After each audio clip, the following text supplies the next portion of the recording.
Well, I think I'm back. Am I back? I think there might be me online, possibly. USB is horrible. I hate USB. Hello, front. How are you doing? Oh, God, I hate USB.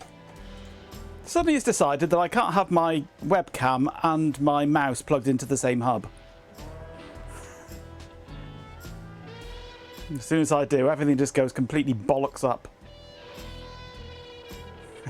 I'm back and I'm fat. I'm fat back. I'm back fat. It's just... I hate USB. It's grim. So I've now got things chained off where they shouldn't be. My mouse is plugged into the front of my computer, the other side of the room. My webcam's cable is dangling down the front of my desk into a hub that goes to a cable underneath my desk. And I got my keyboard in a different hub on the desk going off to another hub which then goes down under the desk to my computer. And yeah, everyone knows mice are incredibly bandwidth hungry. They are indeed, especially Microsoft ones. Flow to the retro screens. PC Magas knows what vintage means. Old machines with stories to tell. Now the streams are loud and it runs so well. So shout out, pop. Right. Hello, PC. Just in time for the start of the stream. The restart of the stream. Right. Shift divine, retro bites with that great design. Raise your glass, enjoy the theme. PC Magas powers up the stream. Yes. Crack up an tin, let the banner flow. And there's an MJ again. MJ's in the house and it's all. There's nothing giving you stream from a Dell laptop here. Get all these jingles again now, don't we? Right. So this is going to crash everything again now, no doubt. I'm going to plug in my TTY USB 1, which is Zoe. Sausage in a bun, dear old. Now I'm going to try plugging in the RTmFM. Gimme sausage in a bun. And we'll see what happens. We get ACM 0, that's good.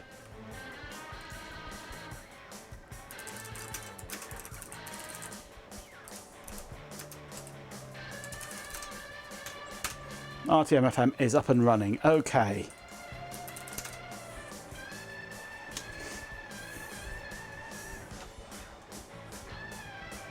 Champion! With 50 bits, Chloe Raccoon says. Cheer 55 on Majenko's face. Get off, you pesky animals. Thank you for the 50 bits.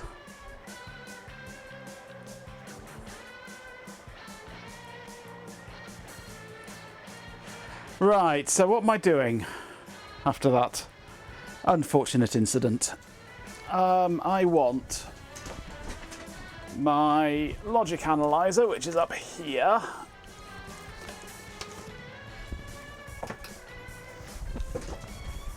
And I will want to get at the RTmFM, won't I? Which is going to be awkward, because it's right down inside there.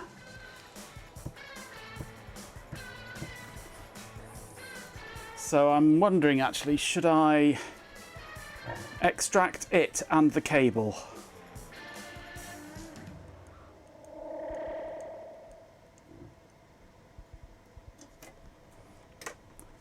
Then I'll be able to get at it. I think that might be a good idea. So let's undo everything we did in the last stream, if that's possible.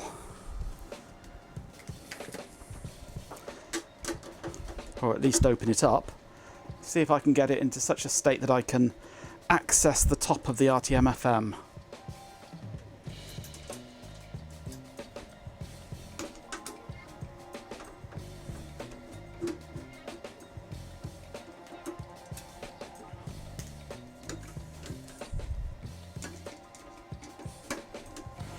Oh, I've gone live apparently. That's nice. Thank you, Stream Elements, for that.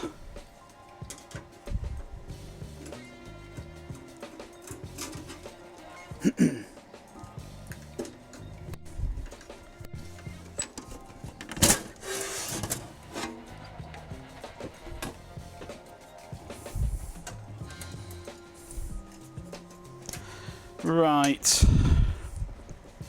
Removing the top. Actually, I'm going to take it out along with the cable. I think I shall remove this expansion cable completely and find a different power supply to use with it.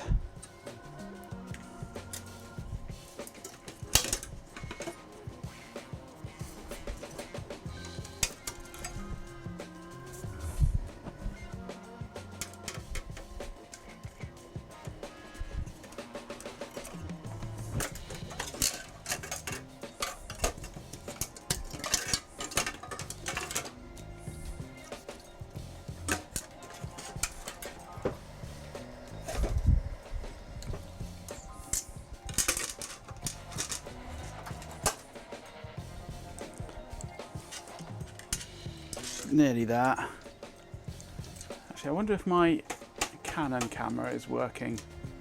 It is, although it's a little bit bright at the moment.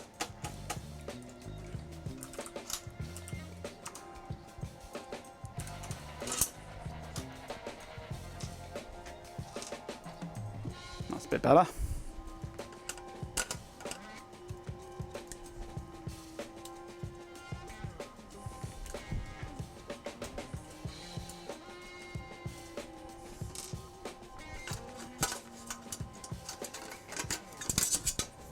There we go, RTmFM plus cable.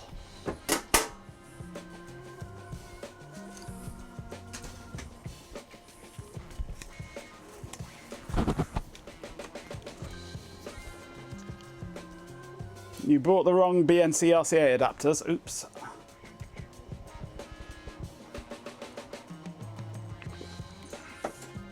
Were they the wrong impedance? Because they have slightly different interiors.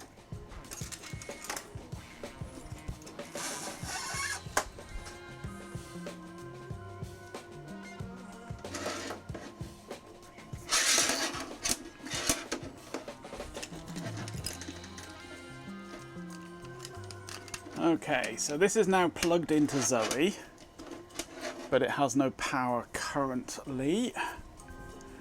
I need a small power supply with a Molex style. No. Small power supply, but all SATA.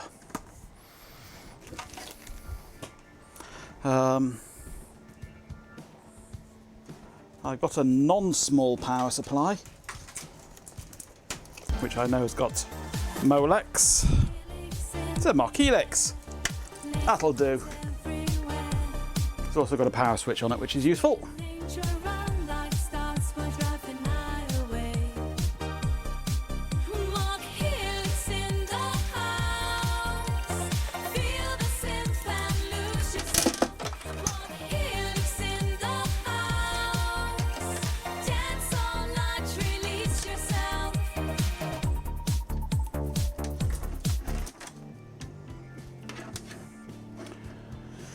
Okay, now I'm going to need some way of turning on power.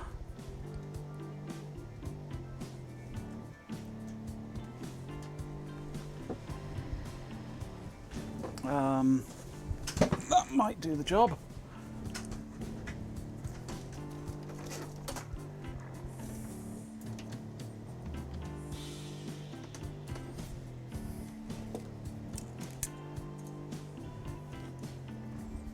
It's so easy to get the wrong ones when you're ordering online, yeah. You bought female BNC to RCA when you needed male ones. Ah. Well, there's always the option of an operation to change them.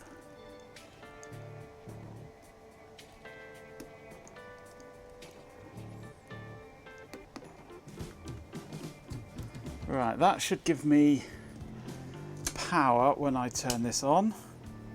It does. Good. Listen up, it's the topaz and the jets.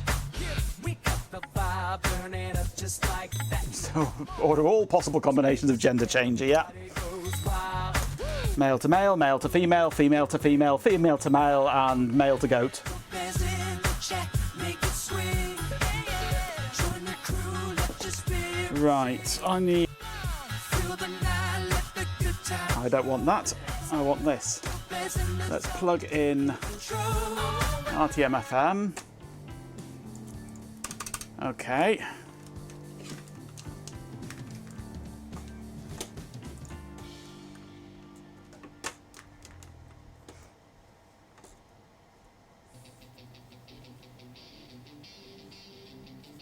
How many gender combinations there are now? It'll cost a fortune, yes.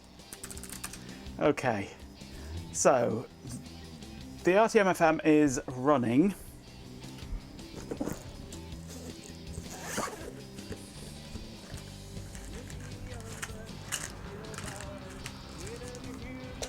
And where's the USB cable for my logic analyzer gone? Probably in my USB cable box. It's too hot for this.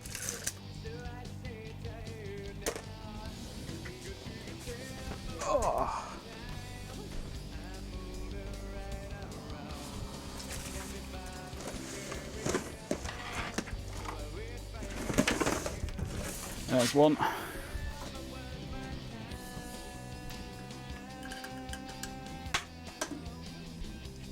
Right. Let's see if this will work without crushing everything. Am I still here? I believe I am. Dream Source Lab is there, that's good.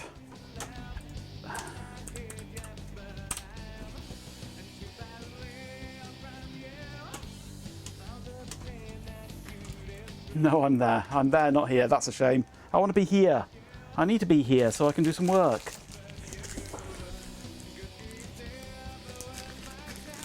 Okay, I need little flying leads.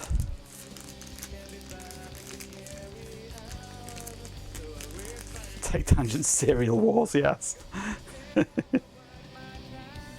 That's a second order one. That's a first order one.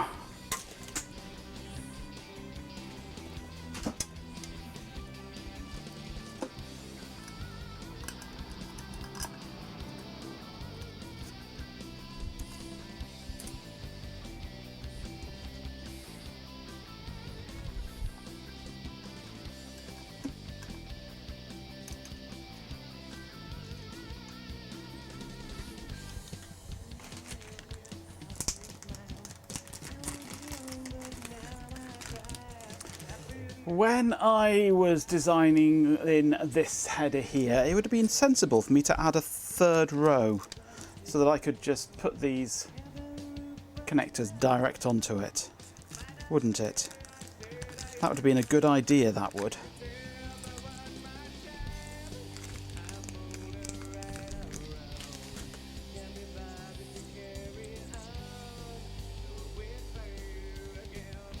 Not enough cheese? Well, that's bad planning on your part, isn't it, Ben?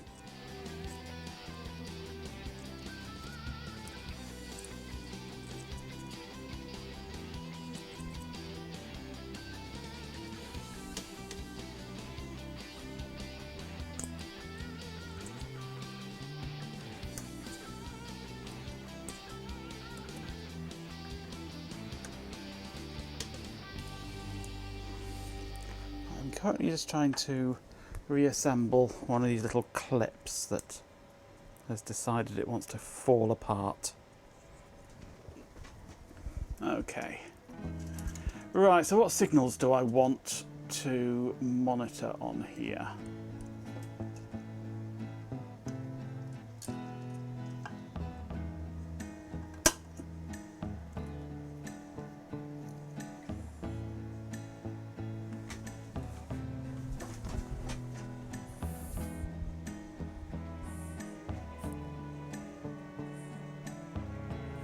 put the extra headers on first, yeah.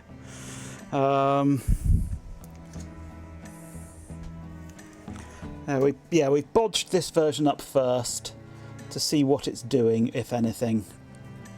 See if it'll work before I spend the money on another version. Okay, so what do we have?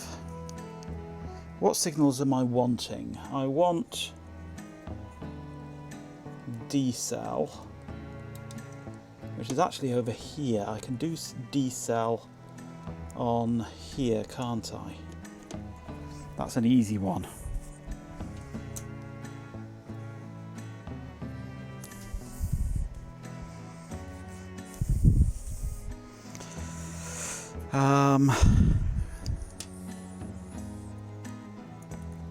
I want to look at step. Let's have a look at step.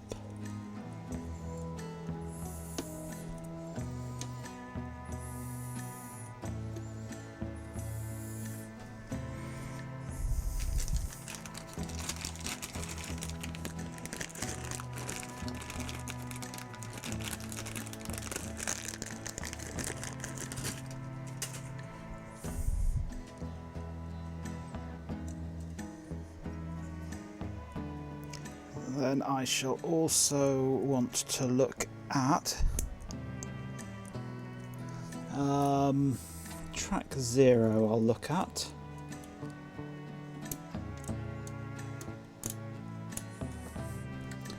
if I can get this to attach.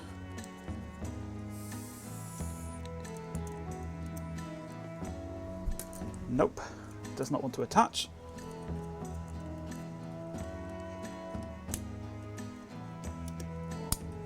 Come on, get in there, you.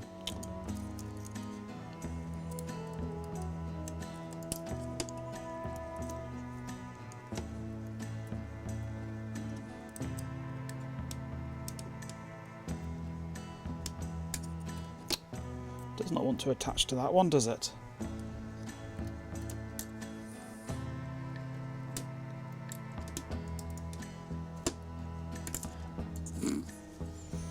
Nope, ain't having it.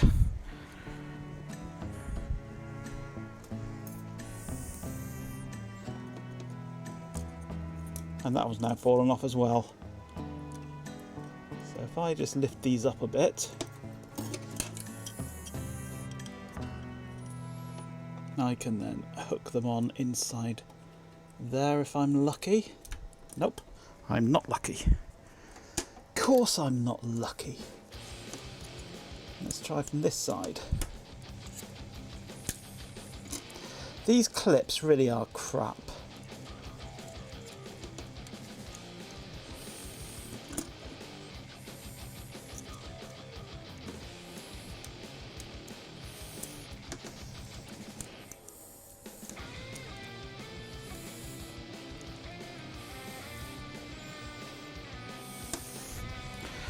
I think that's in.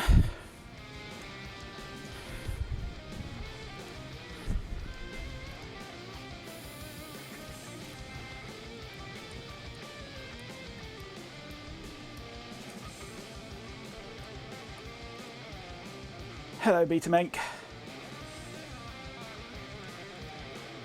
Did you do a pun?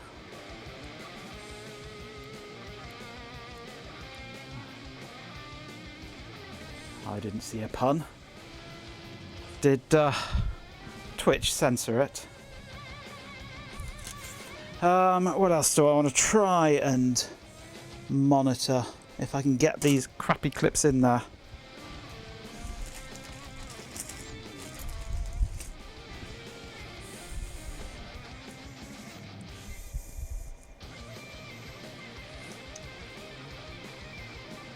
Let's see if I can hook onto direction. Okay.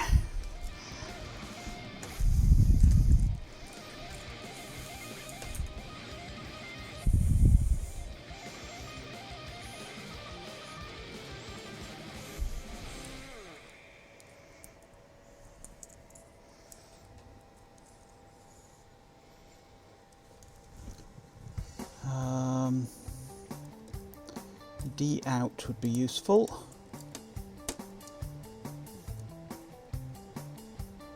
Okay.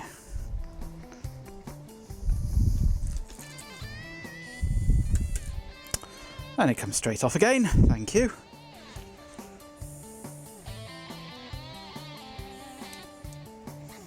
Go Gadget, I see, has managed to get a whole week of me. Ugh.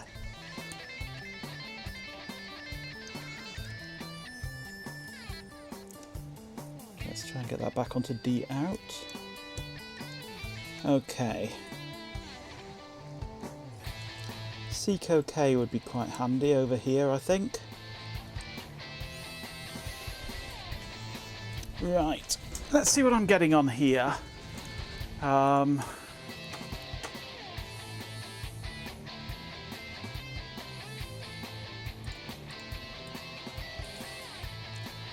using 6 channels at the moment. So use 6 channels, okay. Oops. These labels are meaningless. You're not seeing this, now you are. Right, so I'm seeing some data here. That's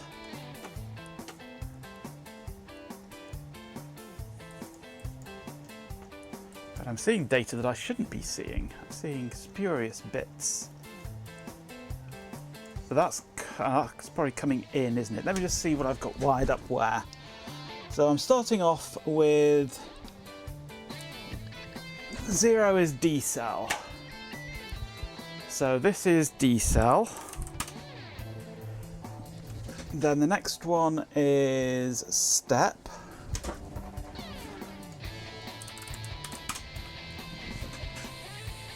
Spurious bits is your drag name. Oh yeah. Then I've got track 0. Champion.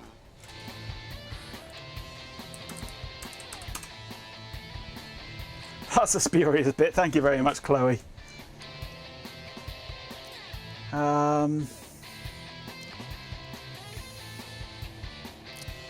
Then I have the last one on here goes to direction.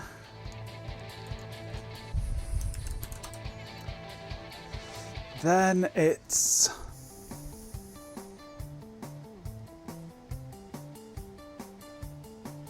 seek OK. And then finally the last one. No, that one was seek OK.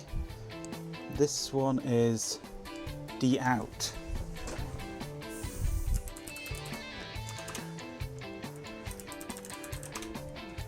Deek OK, no, seek OK.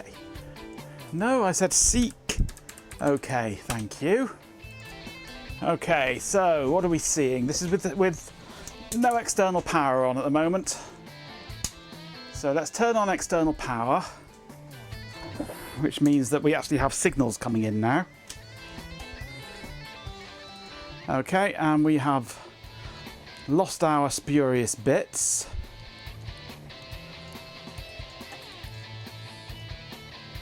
And we have data there, okay. One I don't have is index, but that's fine.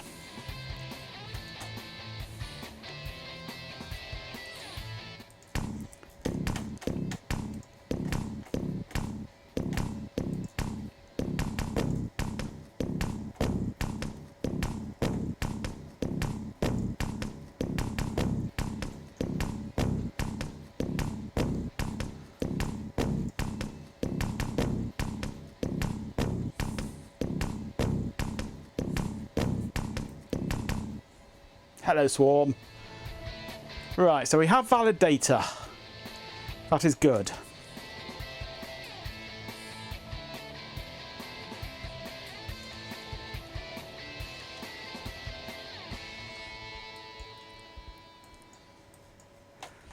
So if I come over here and let's have a trigger on step and then go seek 4.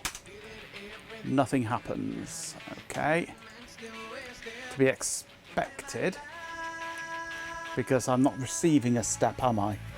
Let's look on Seek OK. Start Seek 3. No, I'm not sending a Seek OK when I manually seek.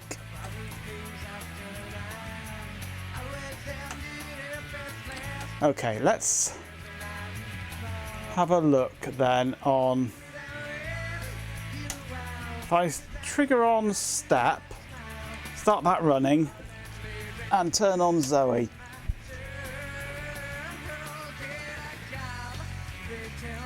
And we'll see if anything happens.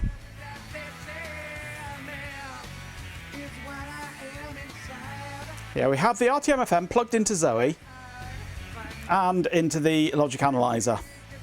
Zoe is going to probe the RTmFM to see if there's a drive there, and the logic analyzer is going to tell us why it isn't working. Well, that's the theory anyway.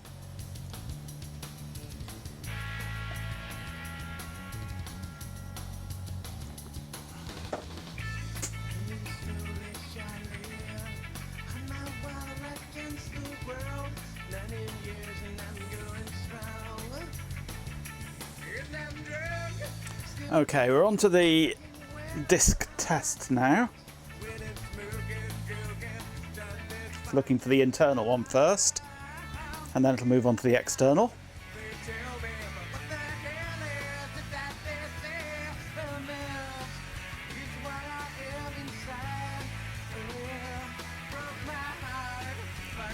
And things happen. Okay.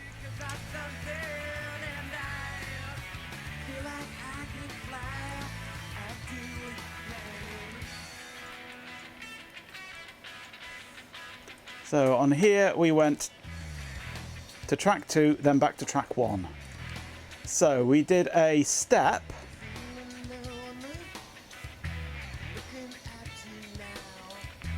And are we...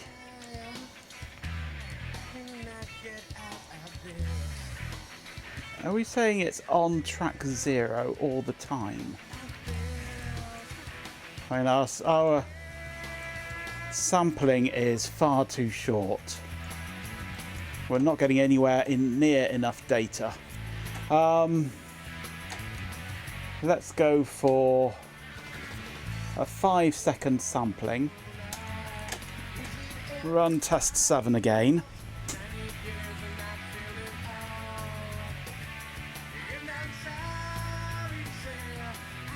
It shouldn't be saying we're on track 0.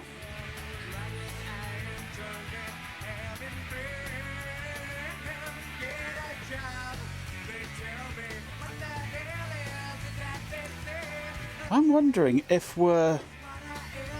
Ooh, are we stepping in the wrong direction?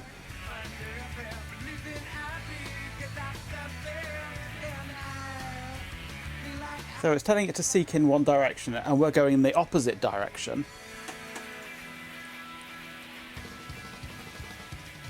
And it's confusing it, perhaps.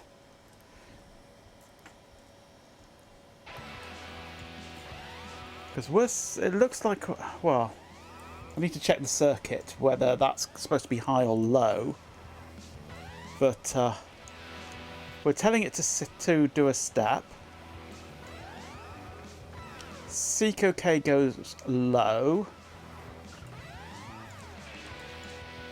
Because we're currently on... It's Hot Rocks. Cylinder 1 here we're on. We do a step. Seek OK goes low. And then goes high. We then look on here, and we're on cylinder 2. So we have done a step out.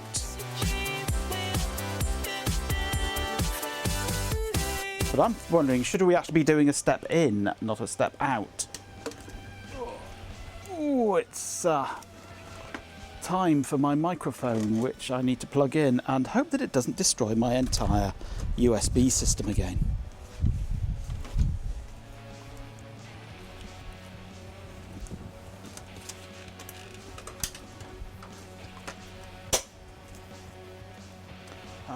Where is my microphone? I was fondling it earlier. There it is. I think things are still working. Yeah, the microphone is there. Let me just reconnect it in here. Okay, that's working. The disused quarry had seen some considerable remodelling, as had the forest around the entrance. The usually pristine rock was blackened and the trees laid flat. In the centre of the quarry was a smoking crater that hadn't been there yesterday. Curious goats surrounded the cordoned-off area while police yaks investigated. One thing they were sure of, this wasn't an accident with stored explosives. There was no residue, and the crater was too big and empty for conventional explosives.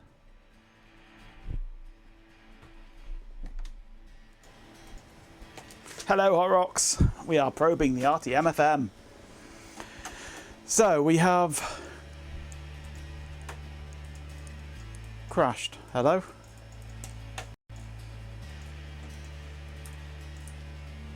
Great, DSVU's crashed now. We're cursed today.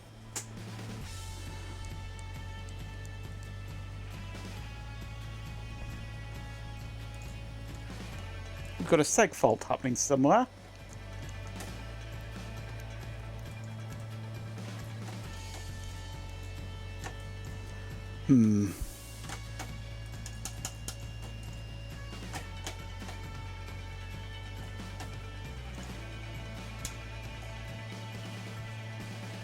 You're cursed every day, it's the bot. Could be. Terminate. Go away.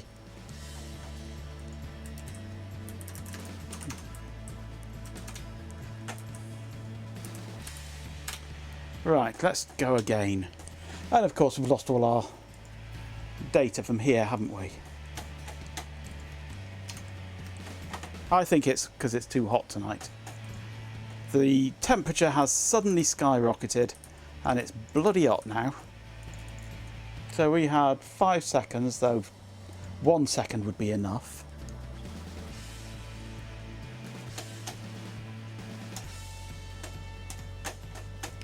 So what do we have? We have D-cell.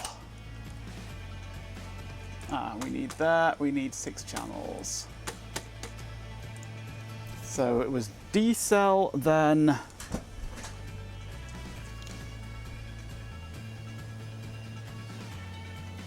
step, track 0, DIR, step, track 0, DIR, data out, and seek OK. So we were looking on falling edge of step. We go start, we go T7.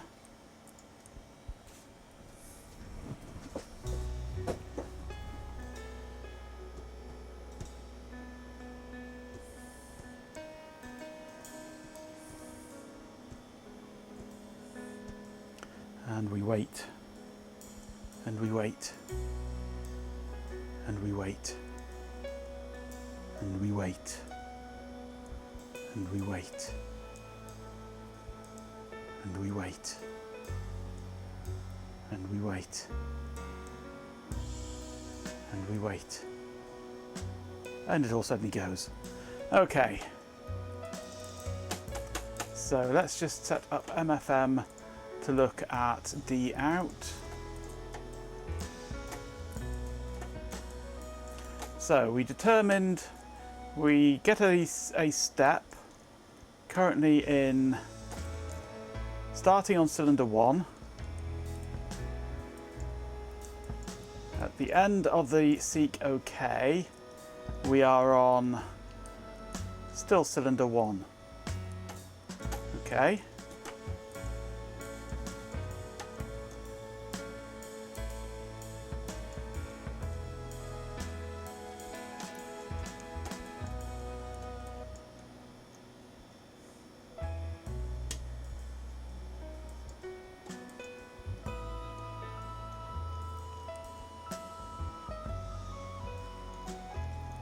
weird. It didn't change. Or was I just looking too soon? Yeah, cylinder 2. Just hadn't reached the end of that rotation of the track.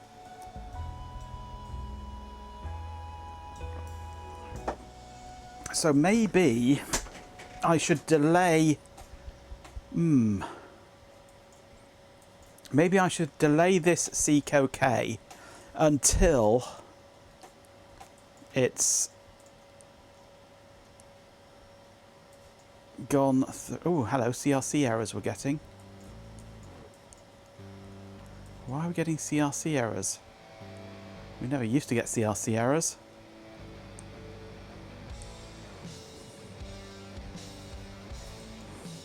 Because we've changed tracks and not recalculated the CRCs, that's why. That's okay, because we're still inside the Seek area there. But cylinder 1 there. Cylinder 1 there, because we're still on cylinder 1 after the Seco K. So I'm thinking maybe I should delay this Seco K until we reach the point where it goes into cylinder 2.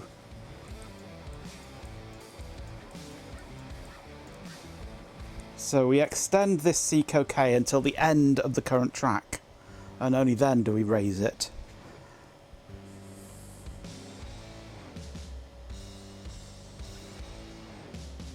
That would work. That would help anyway, because then we can guarantee that we've got all the right data being squirted out at that point.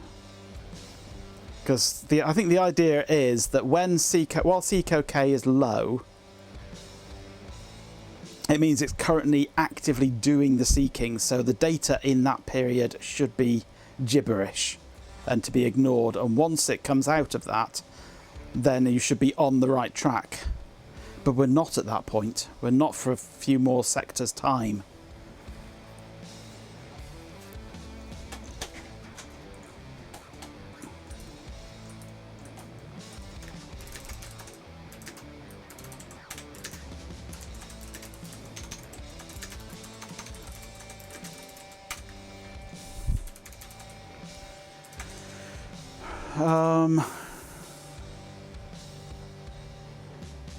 So where are we? Do step is where it's triggering it, where I'm setting a target cylinder.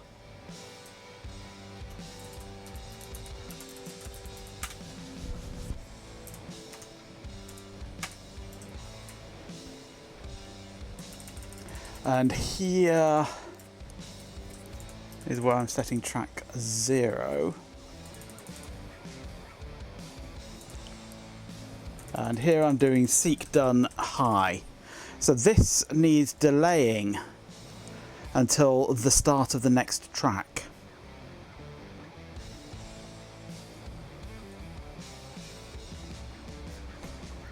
So what I want is another bit of data.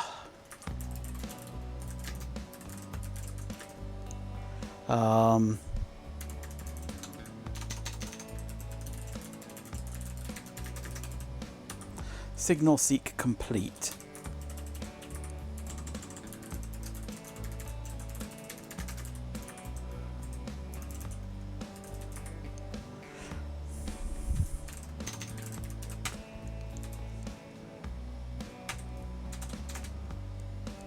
So in the phase here where we are starting the index pulse, that I think can be where we go if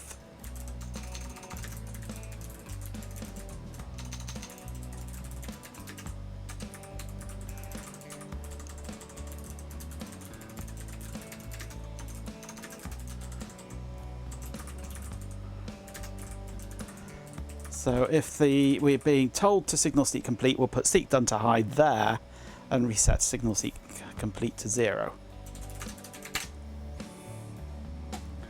Oh, one other thing I wanted to implement.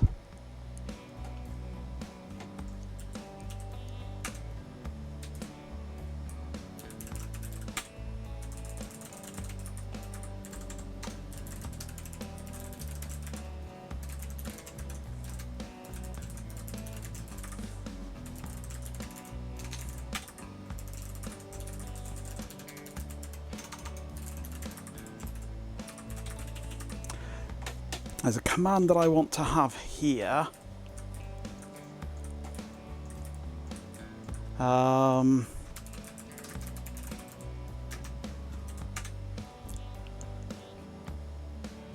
There is a command.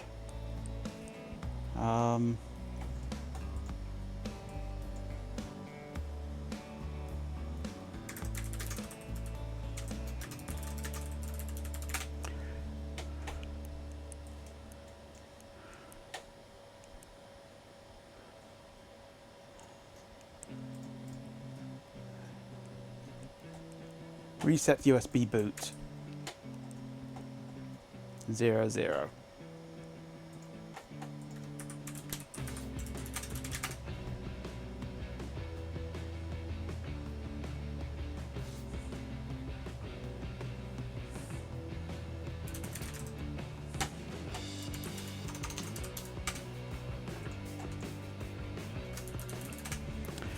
Right, this isn't going to work.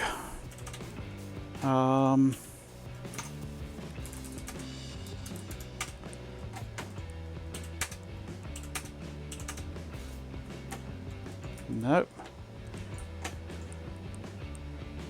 Trying to get into the bootloader.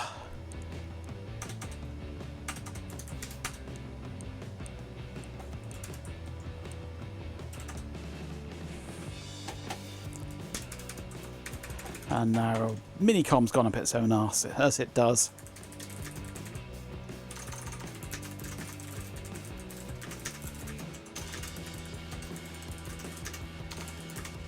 And that's the process that I need to kill.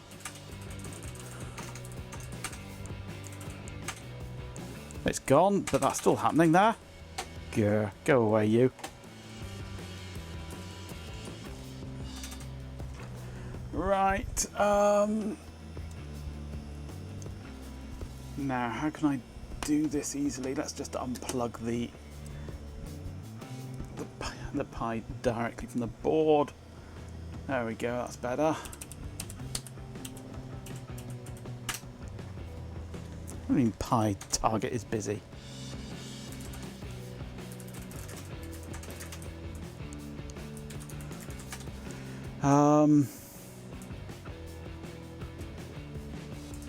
Maybe upload would have been better.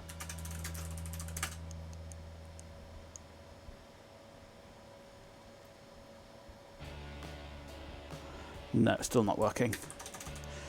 Right, anyway.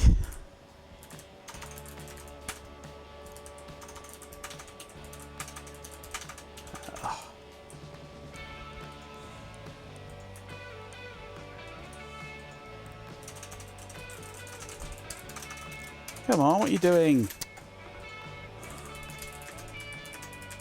Goodbye, Minicom.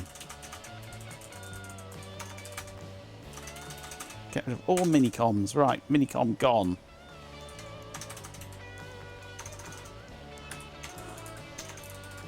Right, so that's... Okay, that's the Zoe.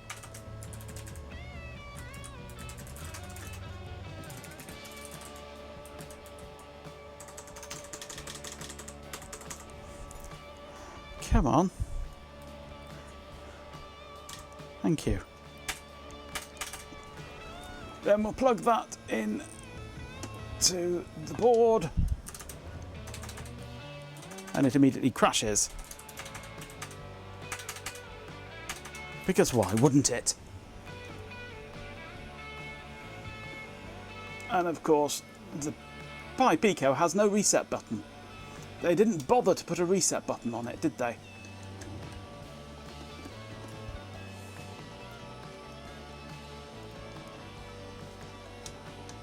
Hello? Why won't you work when you're plugged into the board? And now everything's going to shit again.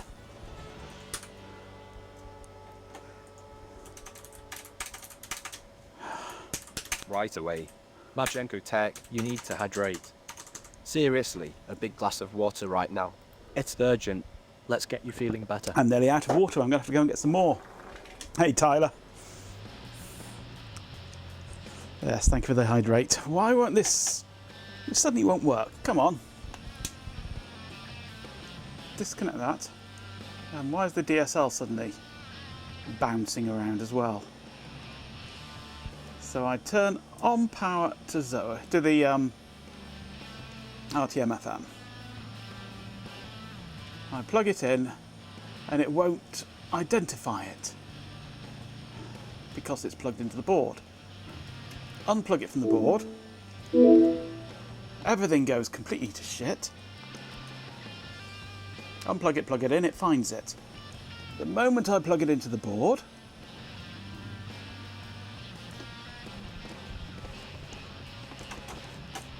it seems to still be working at the moment, except it's not.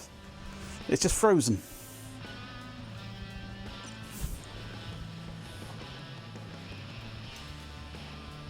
Pop the SD card out and put it back in again, and it kind of loads. So pop the SD card out, in. No, what the hell's going on with this piece of crap? I've never really liked these Pi Picos. Why can't they just put a reset button on these things? It doesn't exactly cost a lot, does it?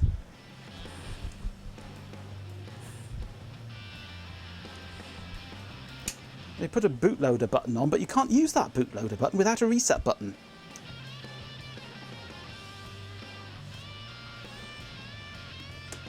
Okay, unplug the RTmFM completely. Plug it in. Unplug it, come on. I've unplugged it, why haven't you told me it's gone? It's no longer there. I hate USB on Linux.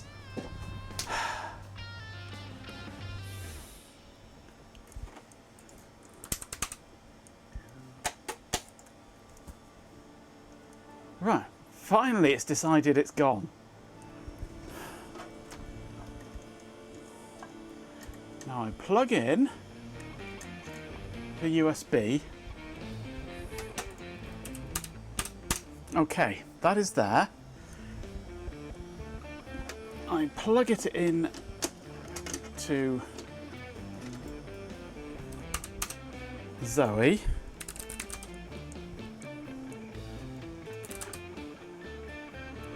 And why are we getting nothing on the SD card now?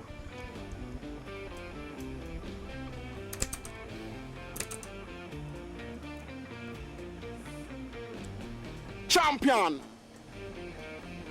With 69 bits, Swarm of Dead Insects says, Corgo69, clearly you need to send a debus message to the latest system deust and all will be fine.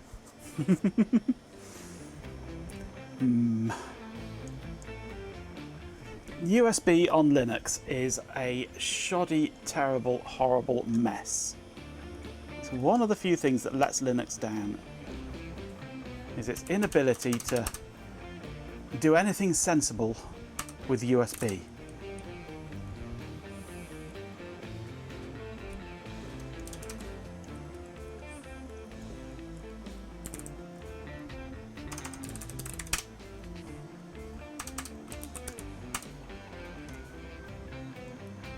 So that should have just gone into the bootloader.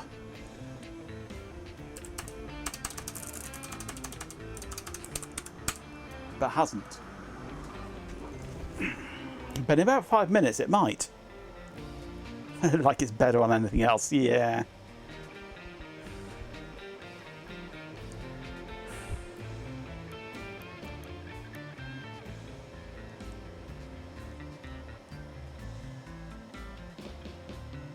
There we go. Finally it recognised that, oh hang on, this device isn't there anymore. Goes into the bootloader.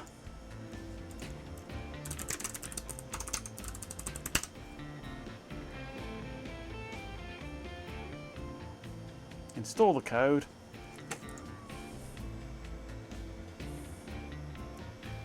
Unmount it, it should go back into clean operation.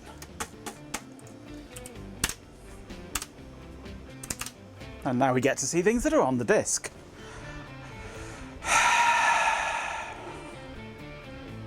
Well, Firewire is the only reason you could still hear me when it all went completely to shit earlier.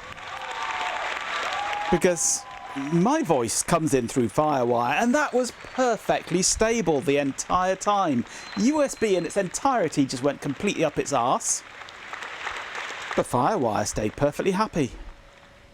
So if we'd stayed with Firewire and said sod off to USB, the world would have been so much better place. It would have been a much better place with Firewire instead of USB, because USB is just horrible. Right, I turn on external power.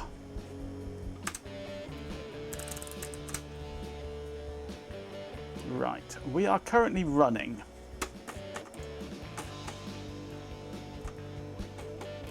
This has all disappeared.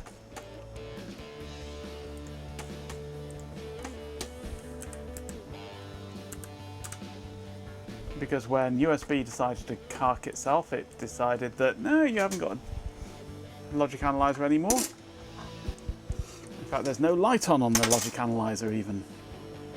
Unplug it, plug it in again. There we go, it's found it. So we try this again then. We hit start on there, we do T7 on there. Illegal command. T7, thank you. There must have been some crap in the buffer.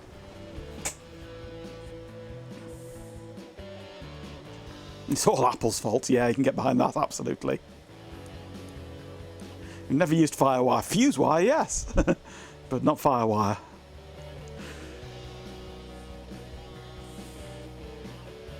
Crap in the buffer? Well, if you think it would help, yeah. It can't hurt.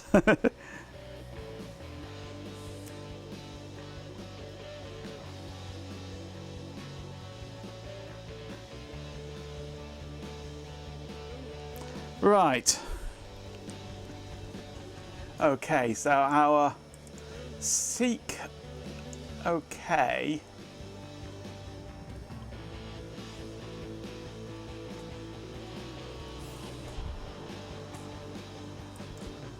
should be longer.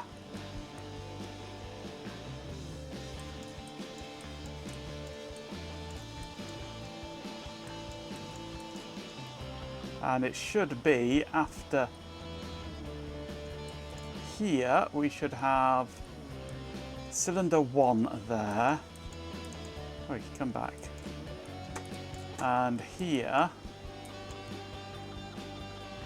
we have cylinder 0. So yes, that has finished its seeking. Well, it finished its loading and moving here, but then it didn't finish the whole of the cycle there to get to track 1 at that point. That's the that's where the index is, that long sync. And then it did another seek here.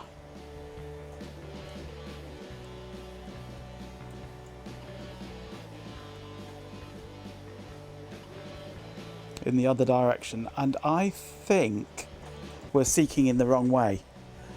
We're seeking in the wrong direction. I think at this point here, what it's supposed to be doing is trying to seek to the track before track 0, which should take it right to the far end of the disc, I think.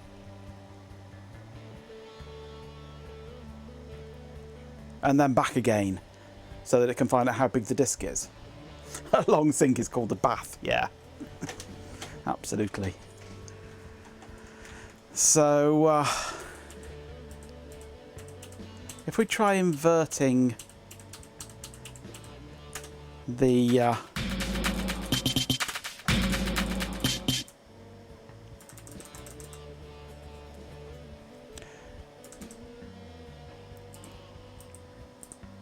so if I just do a 1 - in there just to invert that. Majenko, Then that's awesome. Goat Master. Thanks so much for the subscription gift to Darkstar 1337. Such a kind gesture. hello Darkstar, and thank you very much for the gifted sub, Cheapin. Firewire had won, we wouldn't have cheap dev boards because the Firewire license would cost more than the complete board. Yeah, true. Very true, yes. Right, so I've inverted the seek, but here I think I want to do, instead of saying no you can't, what I want to do is set the target cylinder to be format sills -1.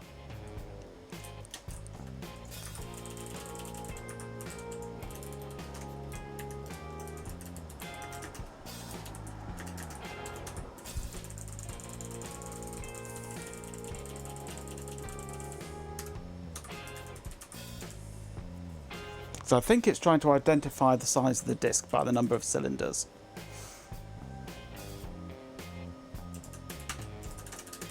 Let's see what happens with that.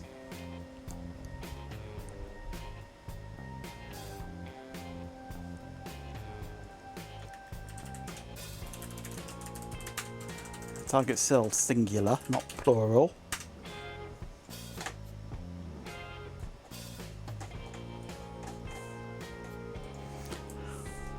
Now, if I run update on here and then exit, and then I wait for 5 minutes, there we go, it's found it. Run a make upload.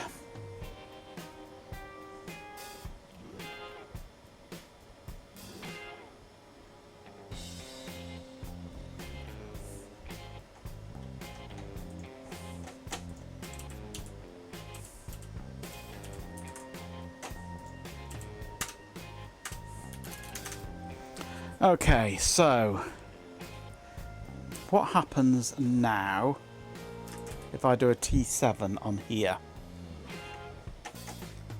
Let's run this.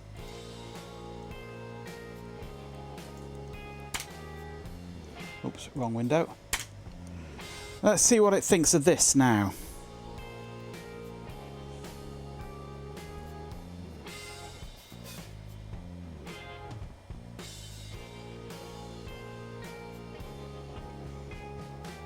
So what happens now? Another suitcase in another hall, yeah. Wait for it to probe the non-existent internal.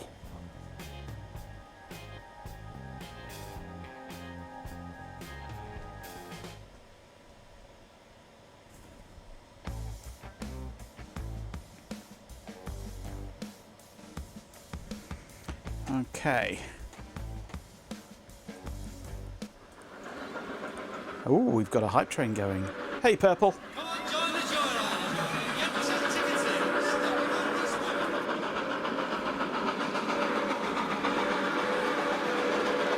So we're doing a sync.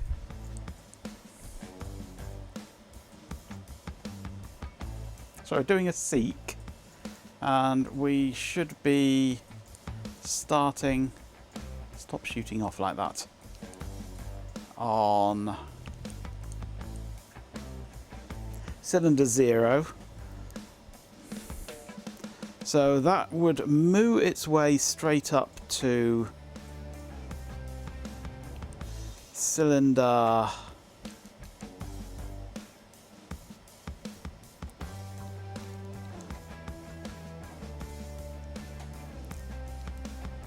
it says cylinder 200 head 64, which is incorrect because it's decoding this wrong. Because it's the actual cylinder is a combination of half of the head and the cylinder. So that's decoding wrong for that, but that's fine. And then at this end here, it does another seek, where it goes back to track 0, supposedly. So at this point, we should be back to track 0. No, we're not.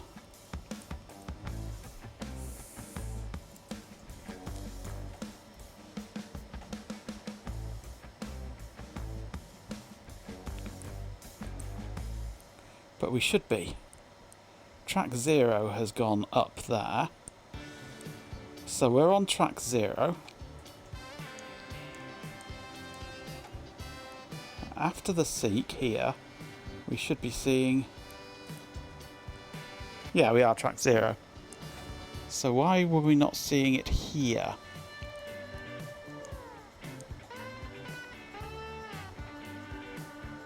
That's saying 200 there still.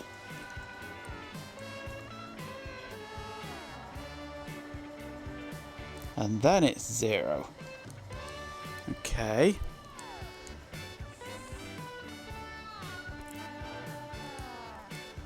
So the first sector of the track after doing a seek still has the previous track in it at that point.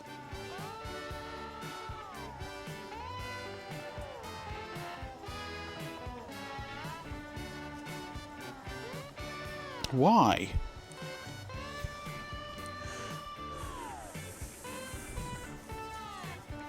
Where can you read about today's project? You can't read about it, no. This project is called the RTmFM. It's the real-time modified frequency modulation system. It's a hard drive emulator for old computers. That's what it looks like. And we are debugging it to try and work out why it's not identifying it yet in the computer. It's a small device that I'm working on. The code is not self-documenting at the moment because it is only test code. So it is a horrible mess while we try and work out how to get it working.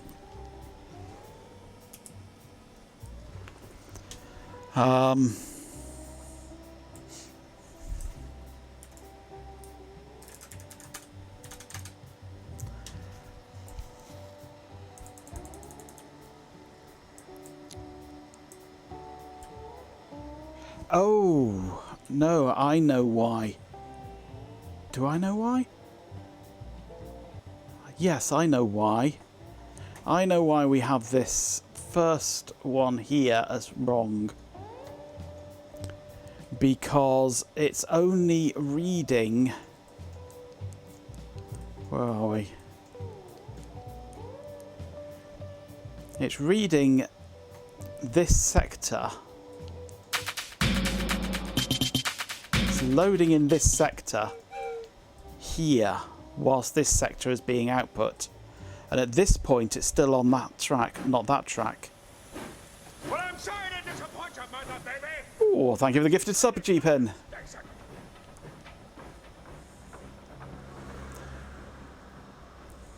I do it to have a budget option for it, yes. It's got to be as cheap as possible, this. Stefan paying a subscription. Hope he enjoys it. Yes, the idea of this project is that it has to be incredibly cheap. So that you don't mind buying one or building one and putting it in a computer and leaving it there. There is a very, very good emulator called the Guesswine emulator, which runs on a BeagleBone Black. And it's expensive. It works wonderfully, it's a brilliant system. But, as I say, it's expensive. So you don't want to splash out hundreds of dollars on this one unit to put it into a small old computer and leave it there. Because it's just too bloody expensive. So the idea of this is that it is dirt cheap. And you could buy 2, 3, 4 of them without really blinking an eyelid. And leave them in all your different old computers. So, fit it and forget it, yes. Yeah, Go Tech for HD emulation. Cheap and cheerful. Yeah. This is wrong here because it's loading here.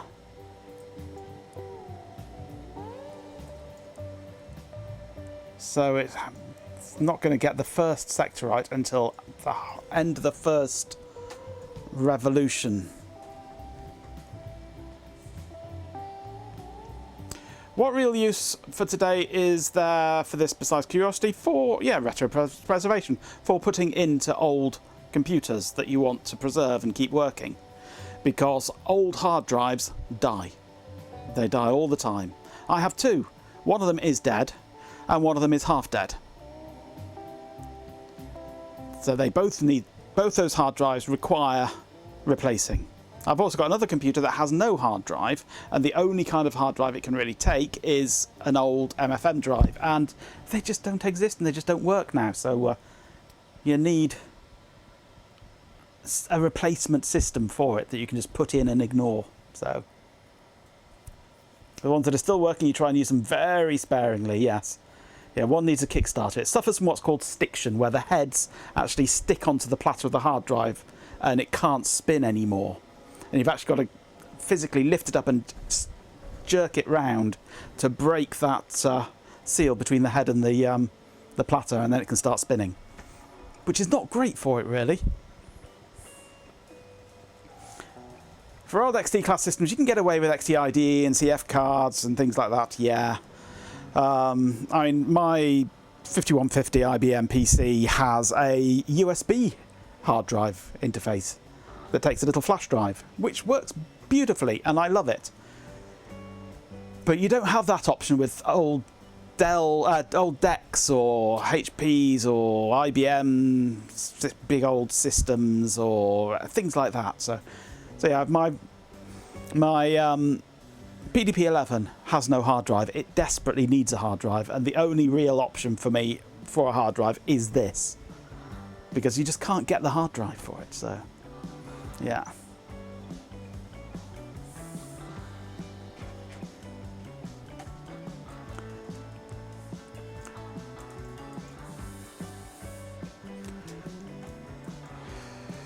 Yeah, when I'm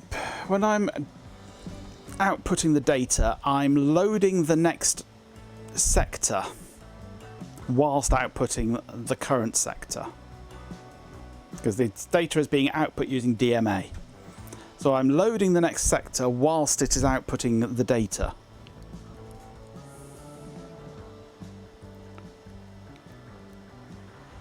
Which means that there's always going to be a one sector offset.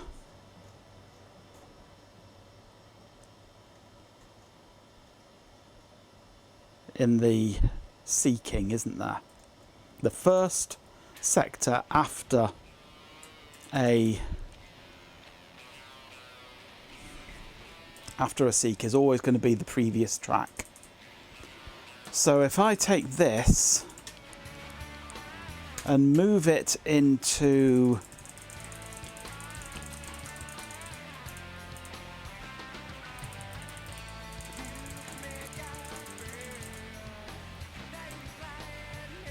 the data post gap,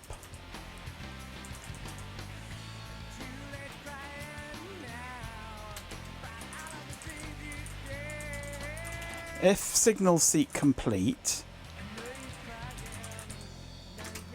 and current sector is 0.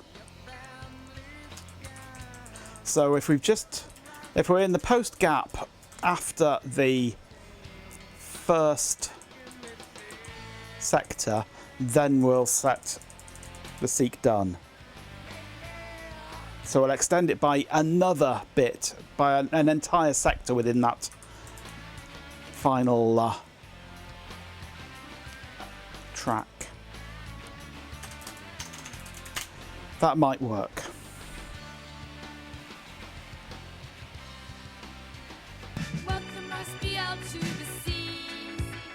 Hello, Raz.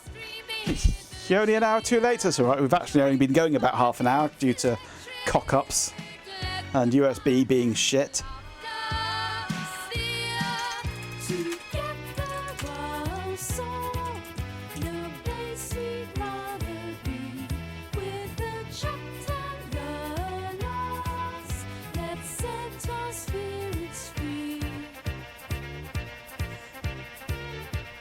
With 50 bits, Chloe Raccoon says, Tier 50 post gap describes how the Royal Mail are handling deliveries in my area.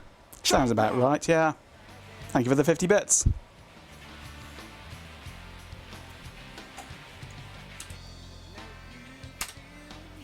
Okay.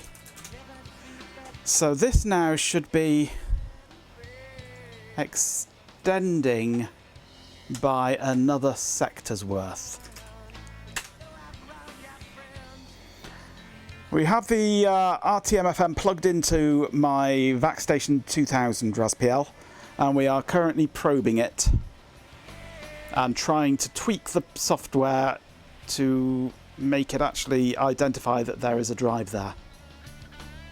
At the moment it's not doing.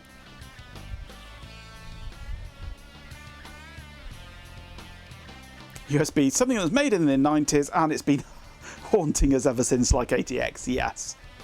I do like a good tweaking, oh hell yes.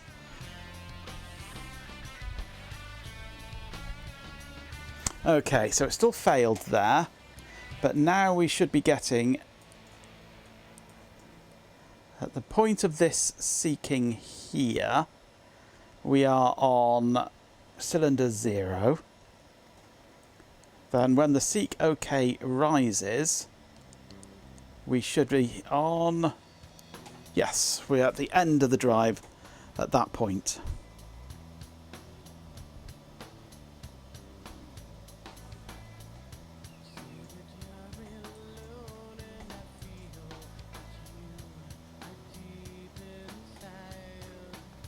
So we come away from track 0 and we go back to track 0. And immediately we've gone up on here.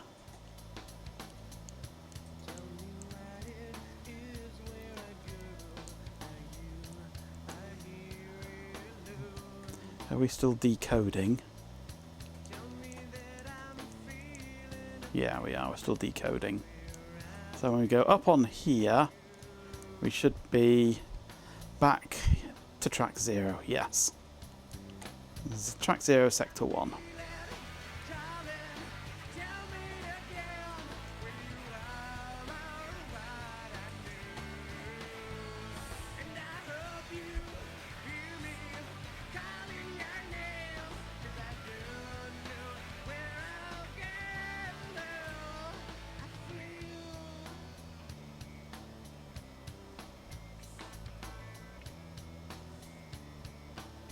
Nostalgia or self-hatred, yes.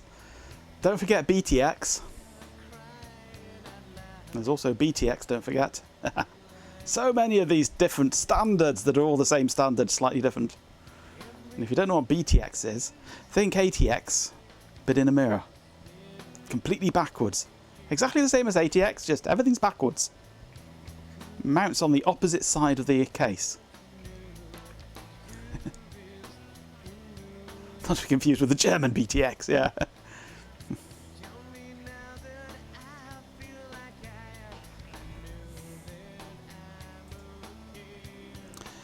So as far as I can see, this should be working.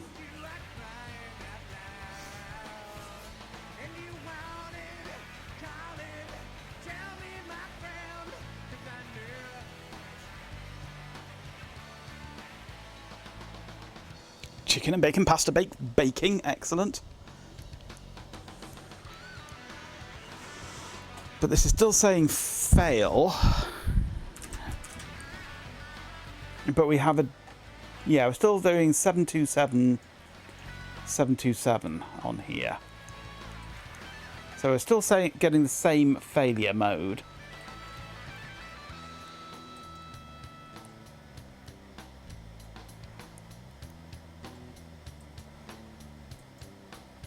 But currently I'm probing at the pi.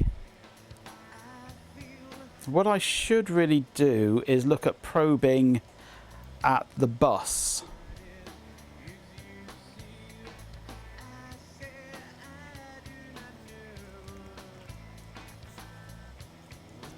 To make sure that the signals that I'm generating are correct. Because the data that I'm generating seems to be correct, but are the signals correct going onto the bus? Because I'm responding to the signals correctly, I think. But are my responses actually getting out onto the bus properly?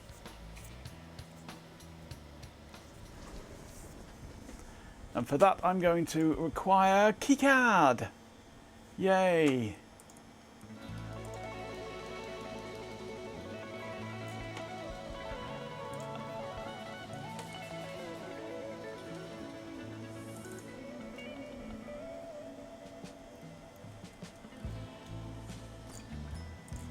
So I'm going to require some of these signals moving. Anything that I'm generating, I need to move my clip to where it is being sent out. So most of those are on here, on this hex inverter.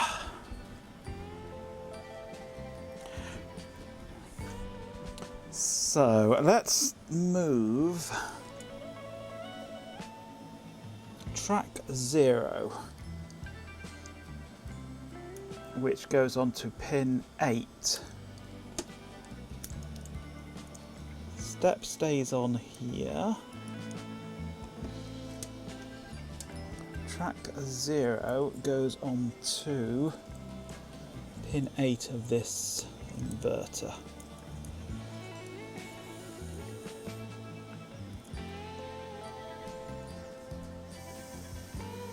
Seek complete.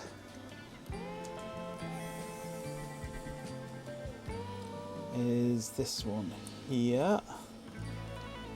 Goes on to pin 2 of this inverter.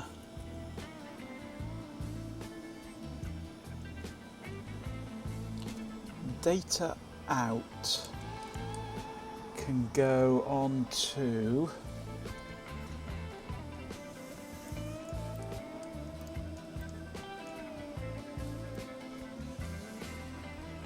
pin 6 of U2.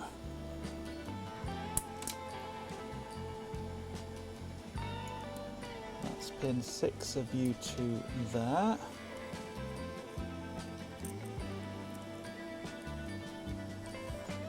That leaves DIR, which is coming in, step, which is coming in.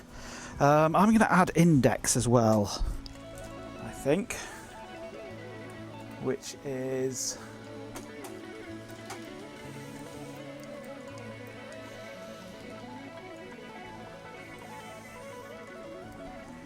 pin 6 of the inverter.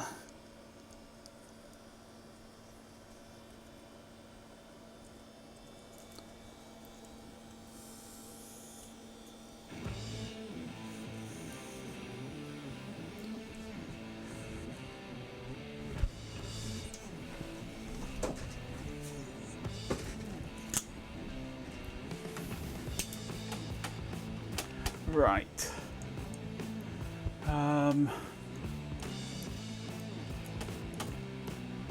So into DS view, options. Let's turn on more channels. So that was index.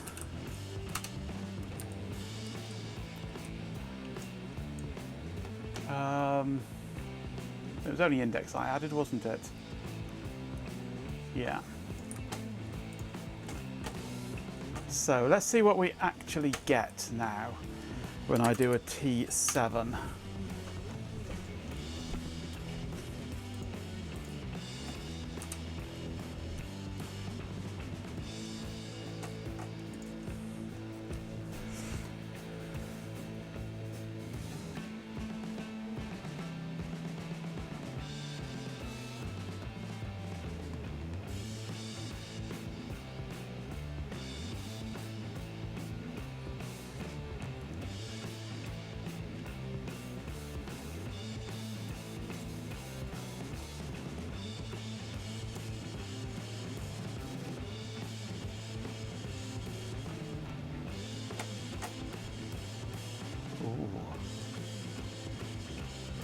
That's telling. That's very telling.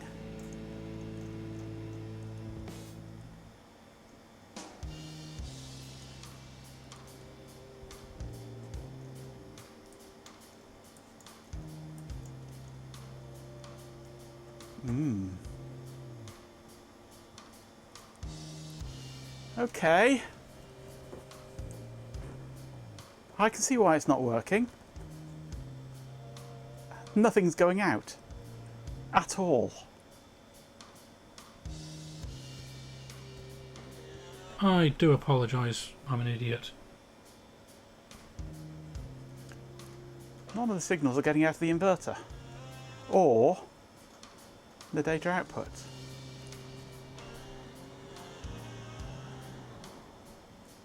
We're getting our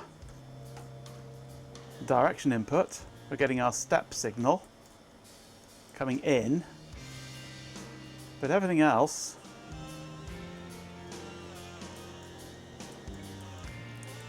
is completely empty.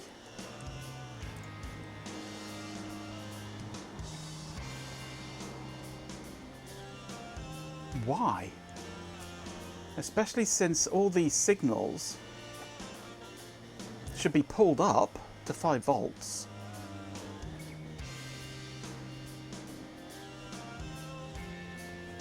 Hey Trade Splatter, you've got some output for me. Well, make sure you wipe it off.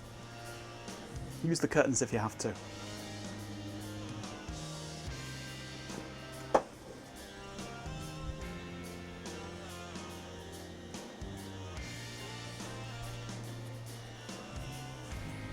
We do have power, don't we? On this inverter. I mean, we should have. Don't see why we wouldn't have.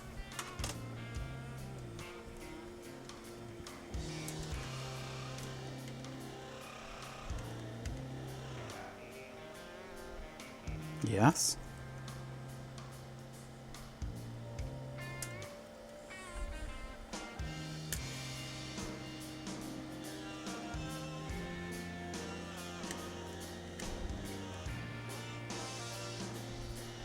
That's 4.8 volts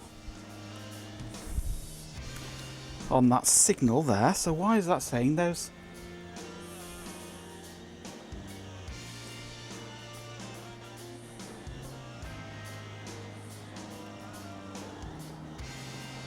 Why are they saying they're all low? What?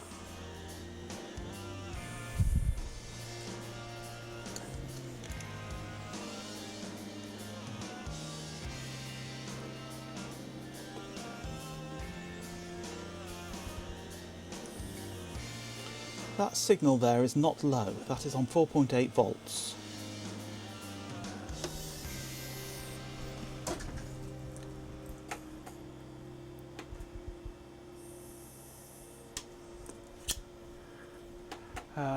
Let's turn that off, run that, and these signals here are supposed to be 5 volts. I measured it with a DMM, it's 5 volts. That one is supposed to be 5 volts. They're all supposed to be 5 volts. But something is not right here.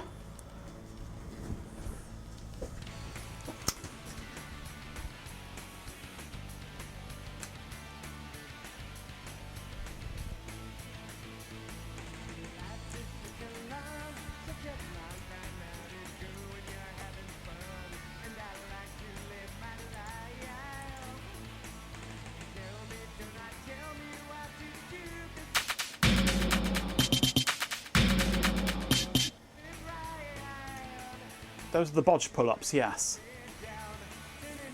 Thank you for the gifted sub G-Pin. We have 12 channels, but we don't need Margenko bot, those awesome. ones. Goat Master, thanks so much for the subscription gift to RASPL. Such a kind gesture. But everything is showing low. I'm going to reboot the logic analyzer.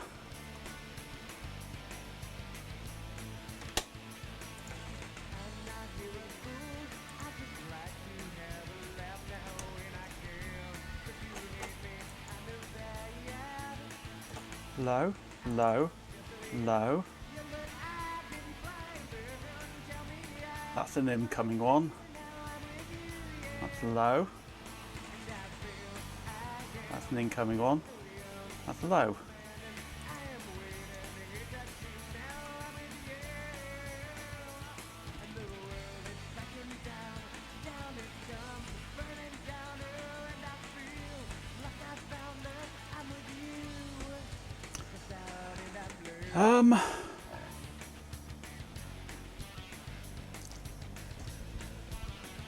Let's add another ground to this just in case.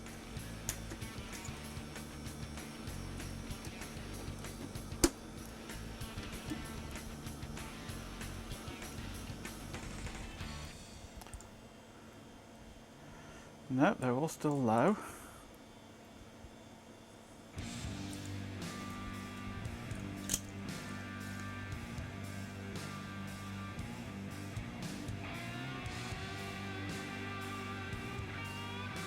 Low, low, low, you bit gently on the stream, yep. Why are they just saying low?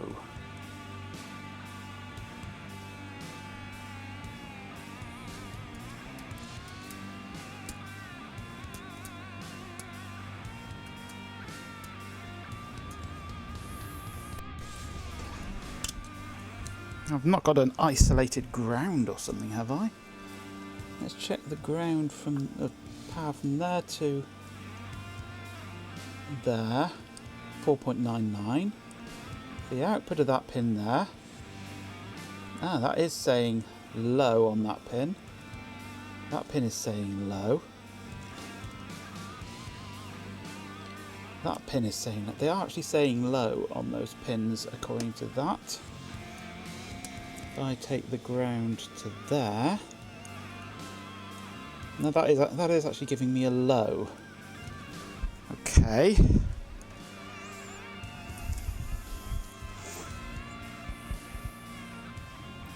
Index should not be giving me a simple low.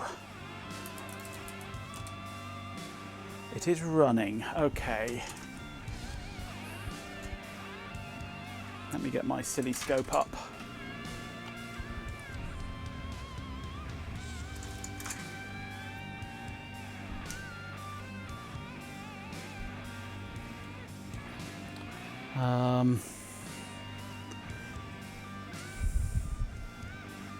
A good ground would be under your feet. But on here, a good ground would be one of these ground pins if I could reliably connect to it with something. I need a jumper wire.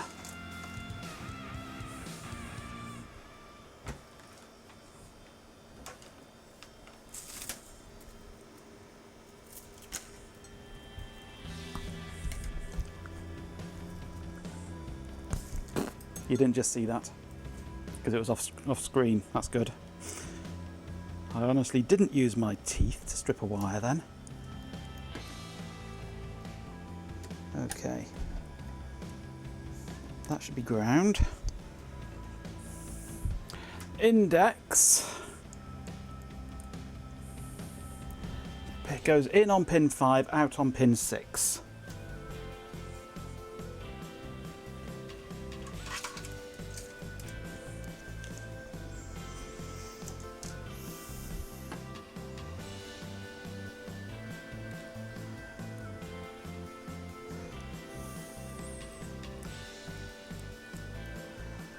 Okay, not getting anything there. Oh, hang on.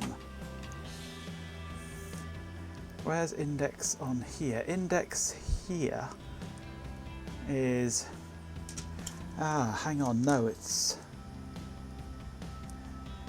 So U7 pin 8.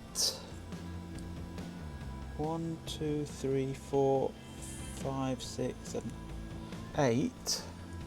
There's our index. Ah, I know what's happening. I know what's happening. I think. But there's our index pulse.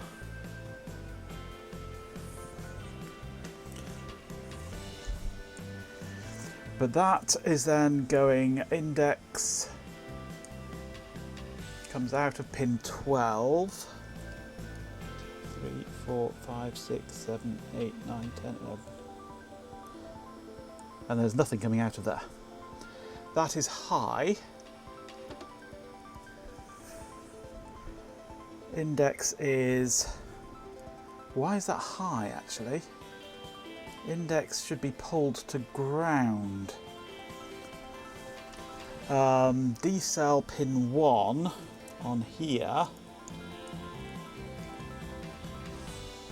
is high. Constantly high, so that should be... This buffer should be disabled. This HTT244 should be disabled. And pin 12... Actually, that's not high, is it? That's just sort of sitting somewhere there, isn't it? That should be being pulled low by R9, which is this one here. Ooh. Okay. Why is that so high compared to this side of the resistor that's pulling it low? It's not pulling it low. Is there an error in the PCB?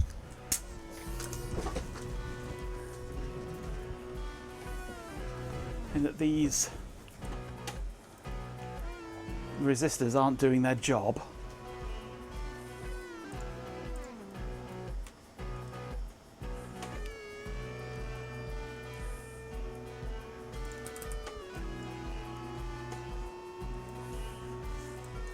Because that should be pulling low through there.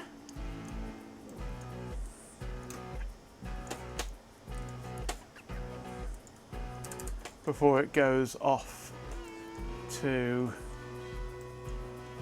pin 5 over here, which is registering as a high because that's then coming out low.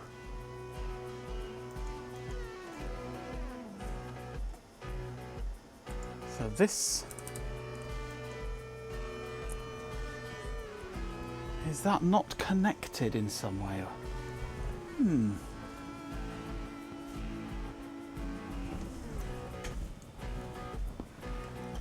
This is why it's good to bodge.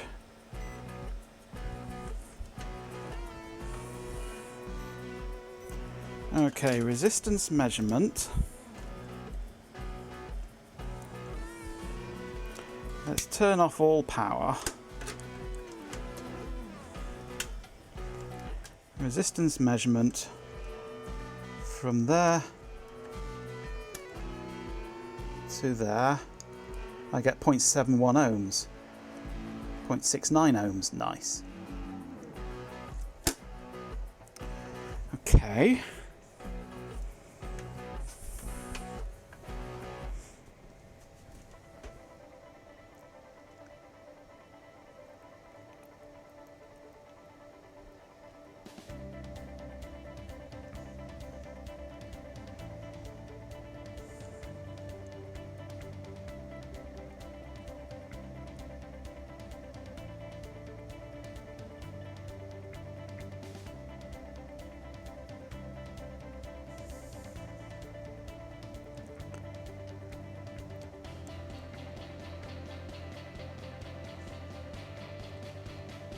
So why was that so high?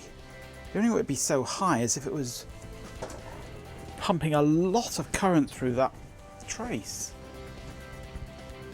Or there was something pulling it up, actively pulling it up.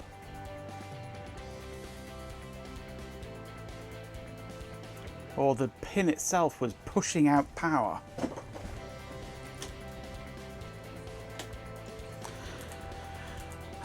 Unless the pins on this are wrong.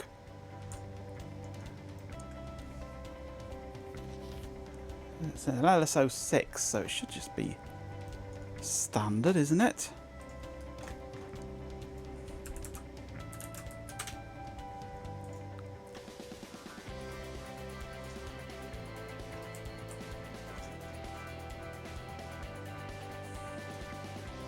Input, output, input, output, input, output. 1 and 2. So track index was 5 to 6. We've got 5 to 6, 3A to 3Y. Hey, Bam Pam. So that's correct. I mean, unless this chip is bad, it's possible, I suppose.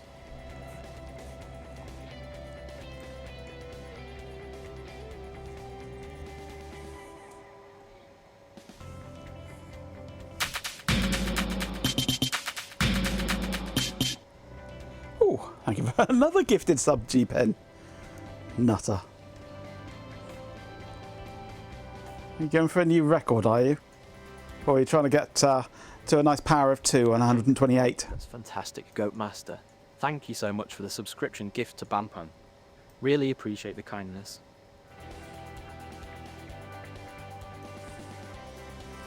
I mean, we won't be getting anything out of this unless the drive itself is selected.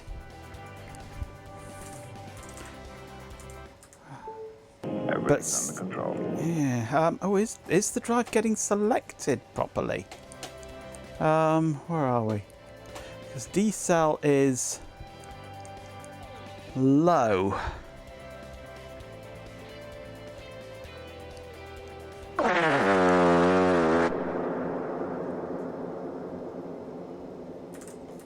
If I've got the right point for that. I'm going on. Hang on. No, I've got the D cell on the wrong pin, I think. Yeah, I'm not selecting D cell properly.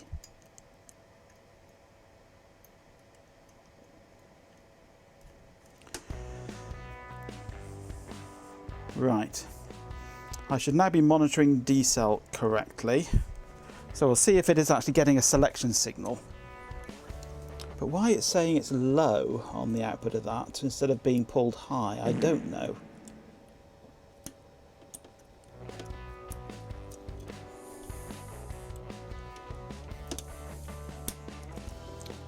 Come on, step signal, connect and stay connected.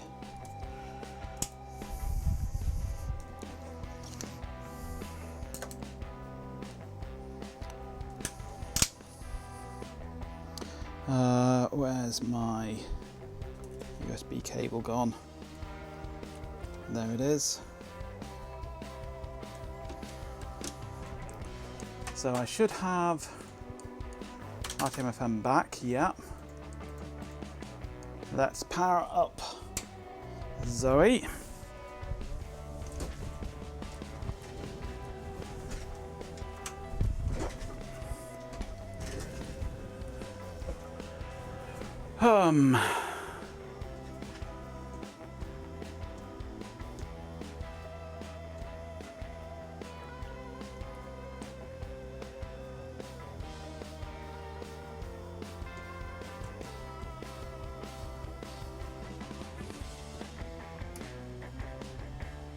Let's get,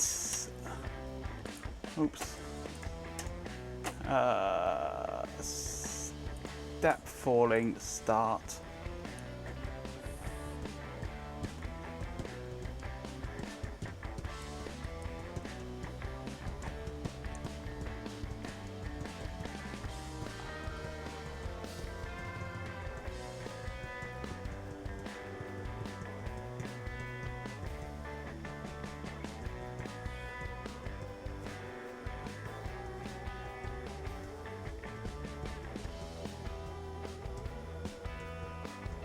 Right, we're still not getting anything. However, D cell is high, always high.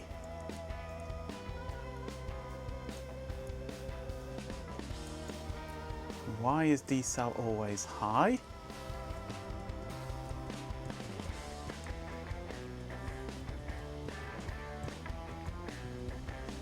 We should be on the right.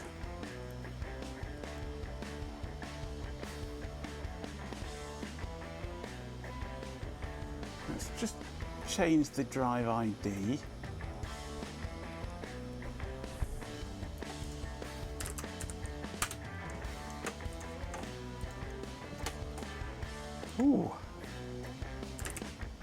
Hello?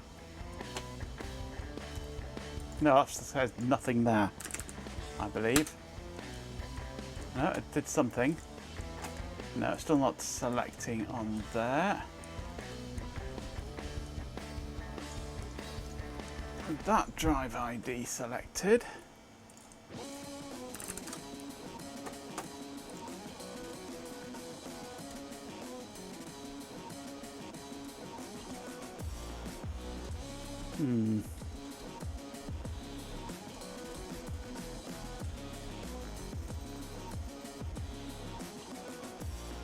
Weaponizing moose, well, yeah.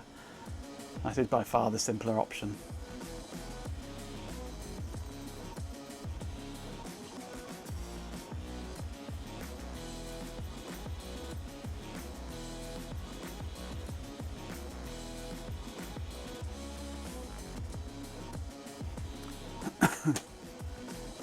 D-cell is never changing. Why? Why is D-cell not changing? Because D-cell is just a straight connection from the header.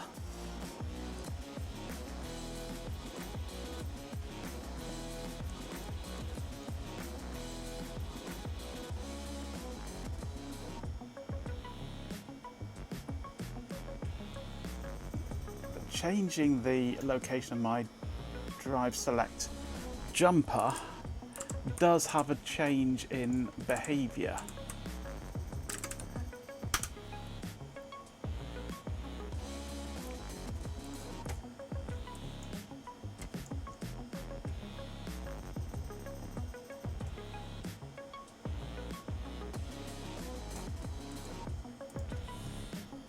But I'm not seeing anything occurring on D-cell. Why not? If the D-cell pin that I'm connecting to is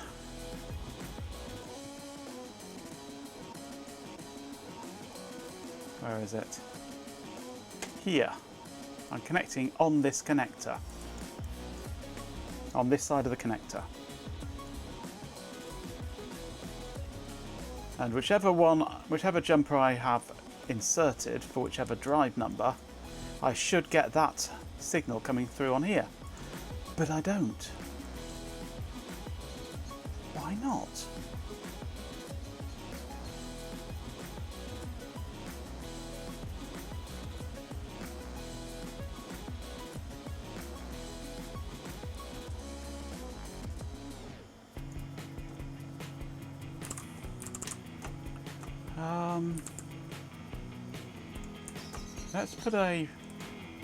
Let's just set that to falling. See if that ever changes. What am I looking for? That one. Nope. Set it to rising instead.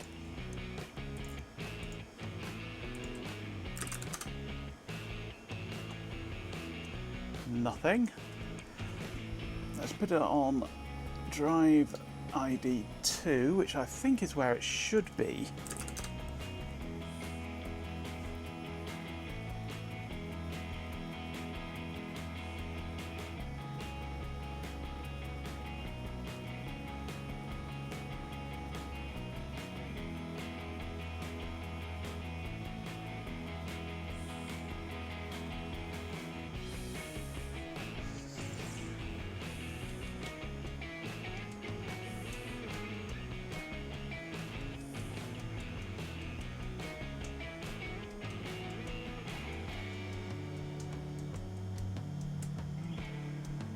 Ah, it did do something.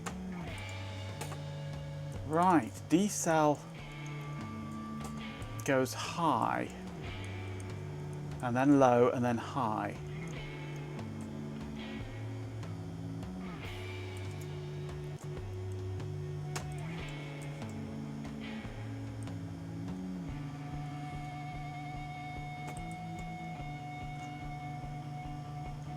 Don't know what this is supposed to be. I think there's something set in here that doesn't want to be set.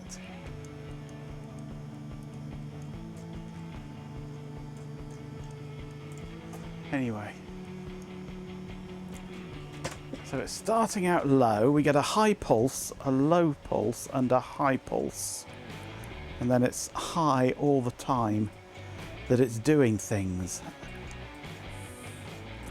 Right. Have I got this backwards?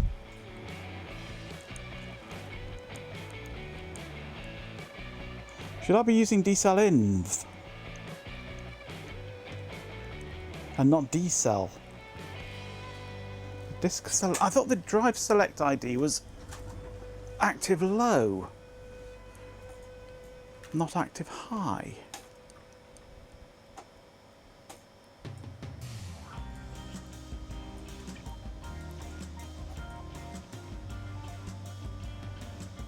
Because we're getting our index now, albeit inverted.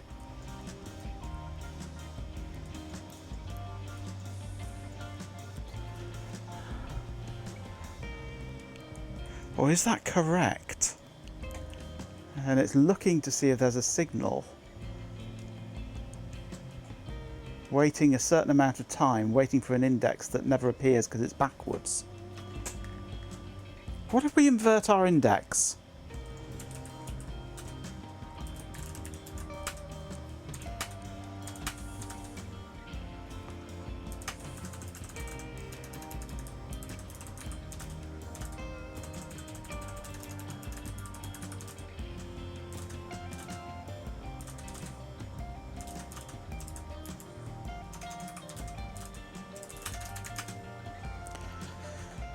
Reverse the polarity, Marty!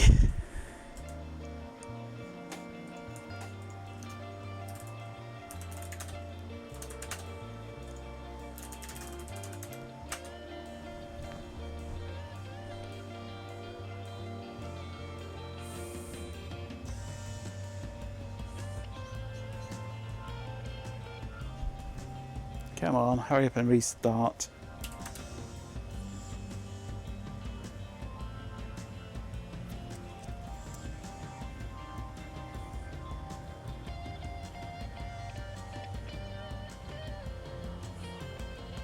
There it goes. Right, I can upload now.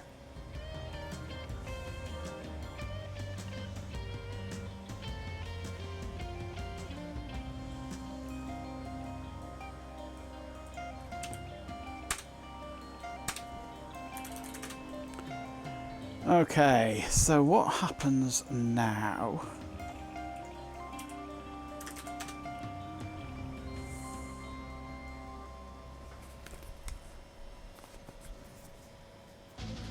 What have Switzerland done to annoy you now, Chloe?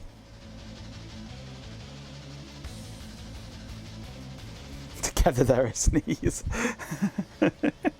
Austria, Switzerland, a sneeze.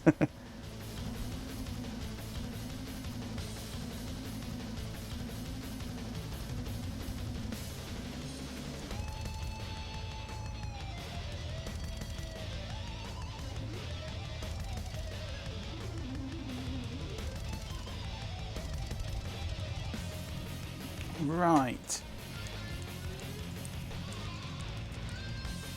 So we get an index pulse.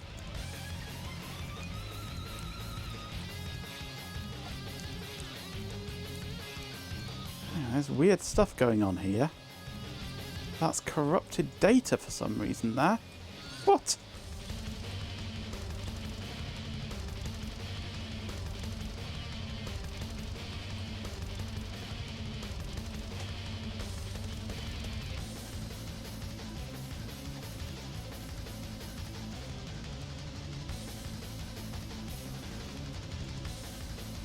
Got gaps in our data for some reason.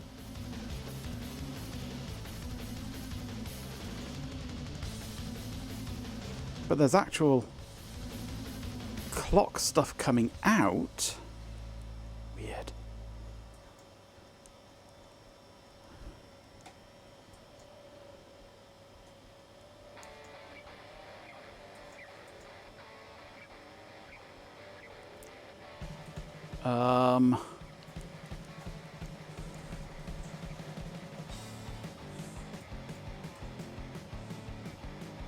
You leave Wales out of this, Chloe.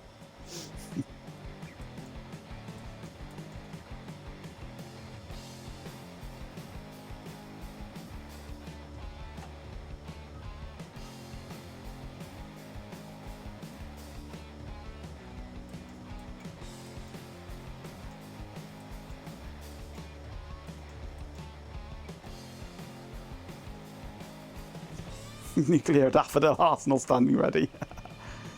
Yakida.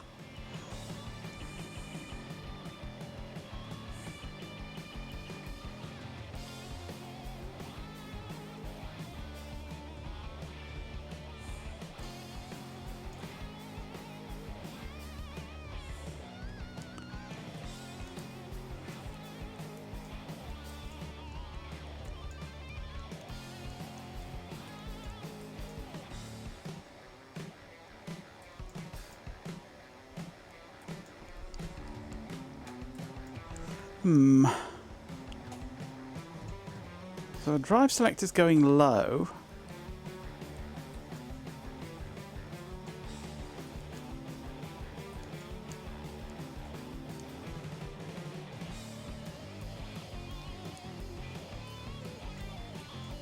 That's the start. No. That's the start of the track. It then finds...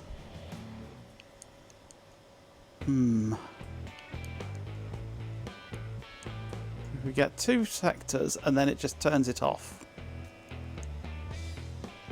And then it probes it again, but nothing arrives because there's no...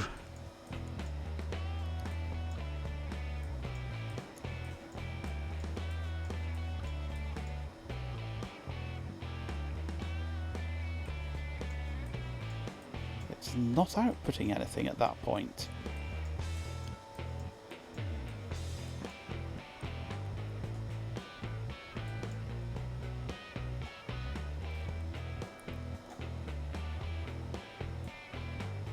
Why does it do that? And why are we getting nothing coming out here? I mean, we're getting our sync signal, but that's all we're getting. We're not getting any data coming out.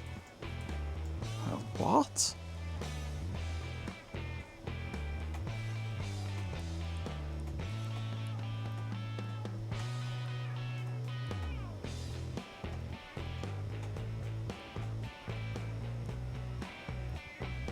And here we're getting intermittent data.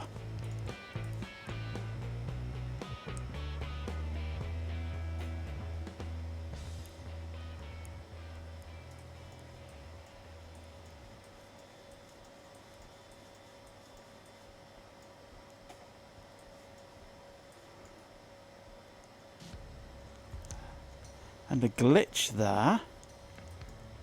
There's a glitch. Why have we got a glitch?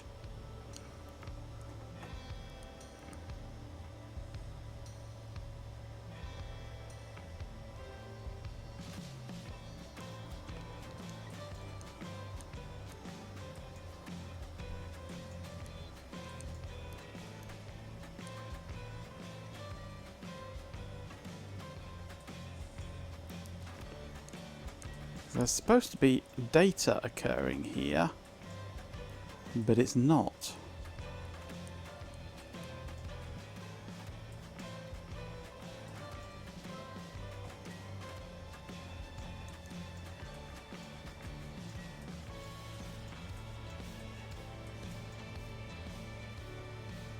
There's a glitch in the signal.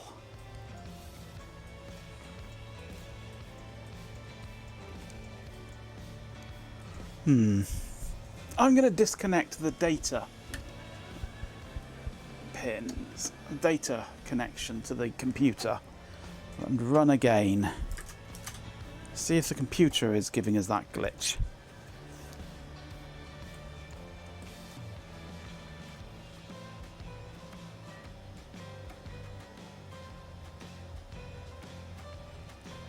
Now we just get weird crap. What?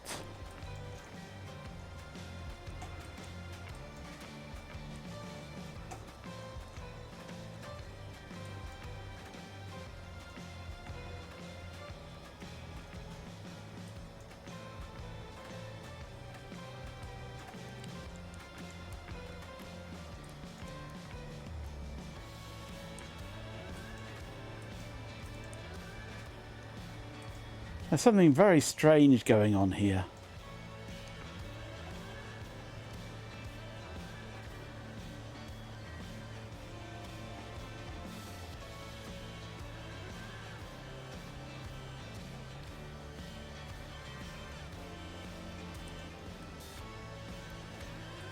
Well, just looking at the... Champion. There's supposed to be a With data 50 sector bits, here. Chloe Raccoon says.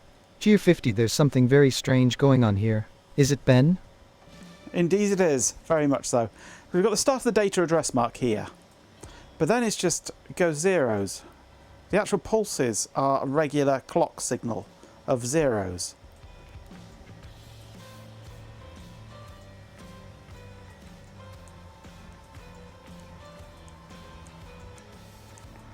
Just straight zeros. The data just isn't there.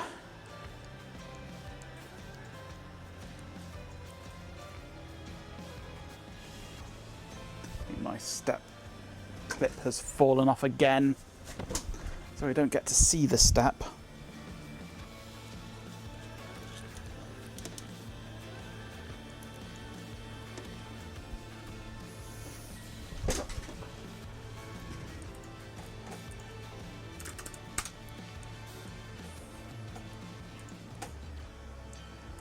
I'm still not seeing the step.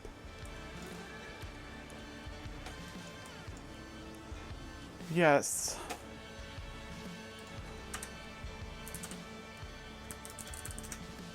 That's running happily. Let me get another signal on the internal version of D out. Have I got a spare connection? That one there.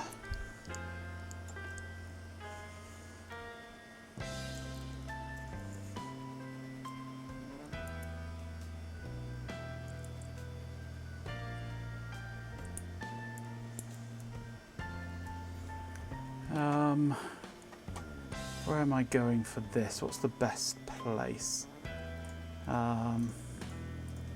Because D out just goes straight from XD out, goes through here to D out. D out just goes straight to here, doesn't it?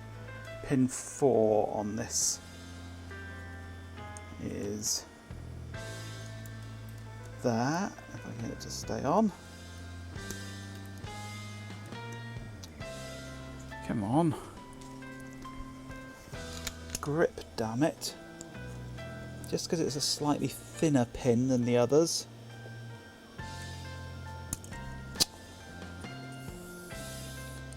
I hate these clips. Stay. Oh, now you come off, don't you?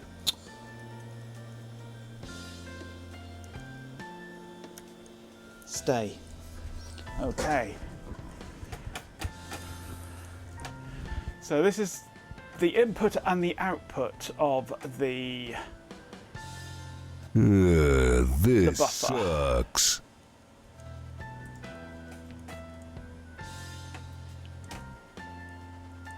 So 7, turn on. This is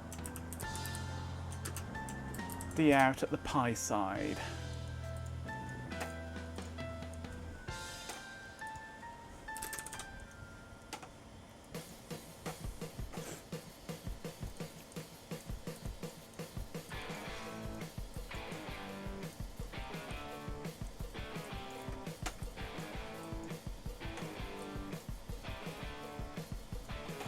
These should be pretty much identical, just offset very, very slightly.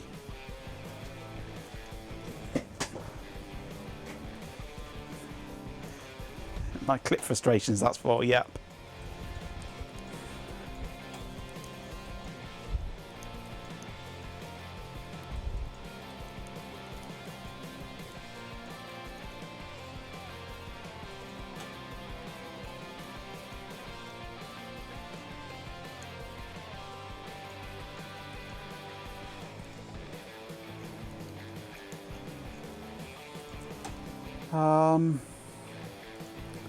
Let's edit this and set that to be D out pi. So it's only actually very briefly looked at the smallest little bit of it.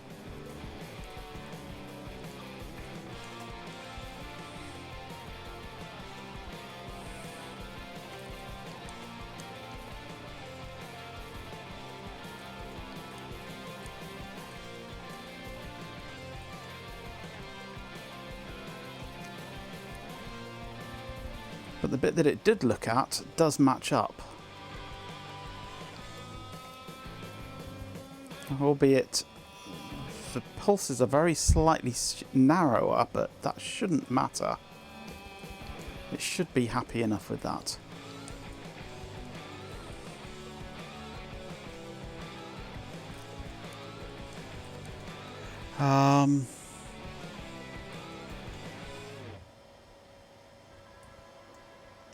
Why is DIR going low, but I'm not seeing a step? Why am I not seeing step anymore? I'm seeing step, but outside of the context of this selected drive.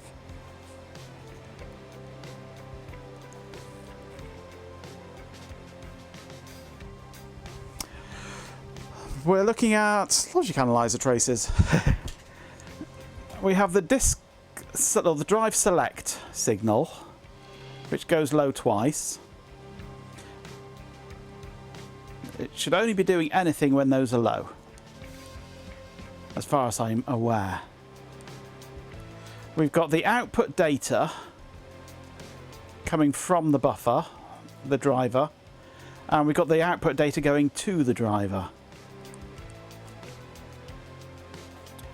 Index, for some reason, index is high when selected and low otherwise, although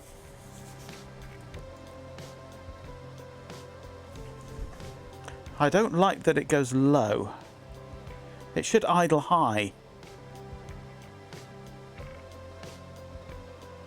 All these signals should be idling high until that activates, unless I've got them backwards, unless I've got the operation of the inverter backwards. They're all open collector and they should all be pulled up.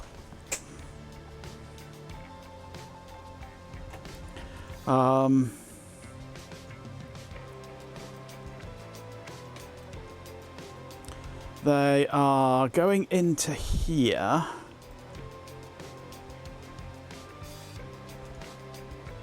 If I take the input to the index, I'm going to need another set of wires for this. Let's look at the input to the index, pin 5 on there.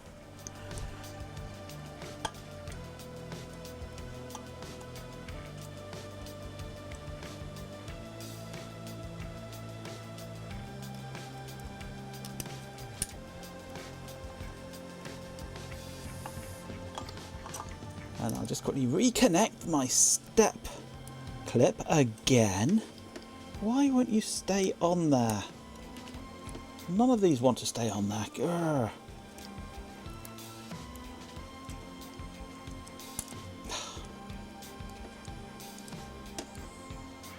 This one won't even open anymore. Let's change the clip for a different clip.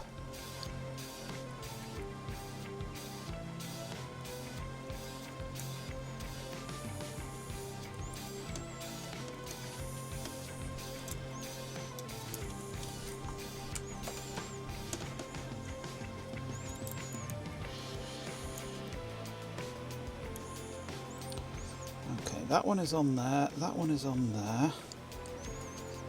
I want this. I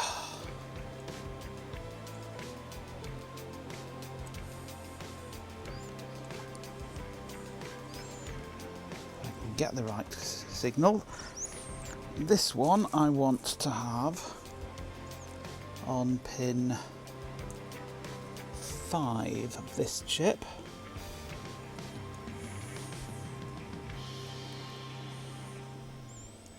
And I'll put this data out one back on again.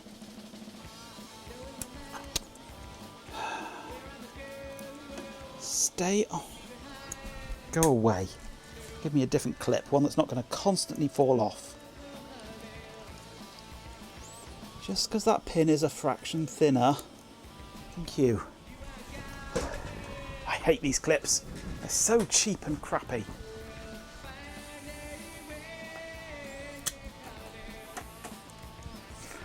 Right, where are we? DS view. Options. 8 turn on. This is index in.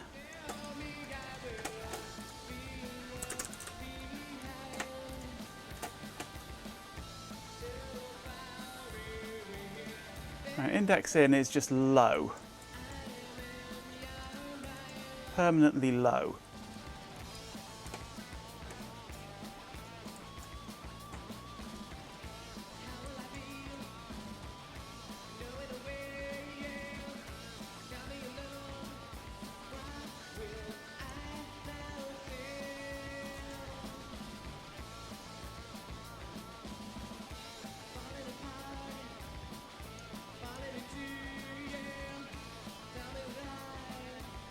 If I've got the right wire, that is. Yes, I have.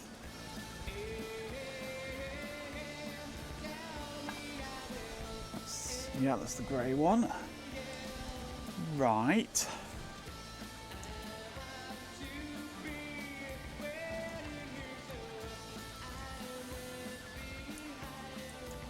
And that's coming out of...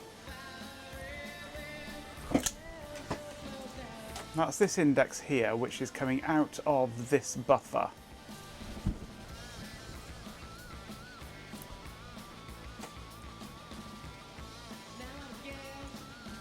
And when this buffer is turned off, it is pulled low.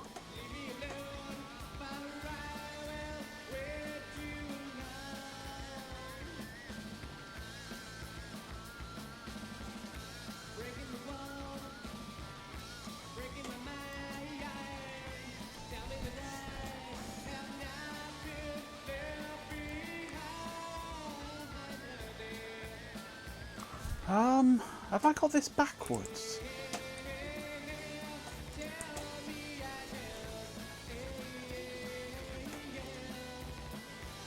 Am I being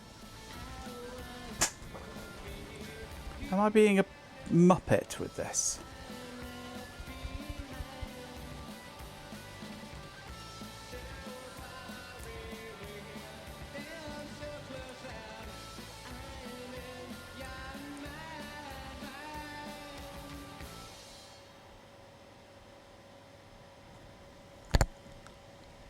Oh no, because it's low when it's got a low input, it should be high from the pull-up.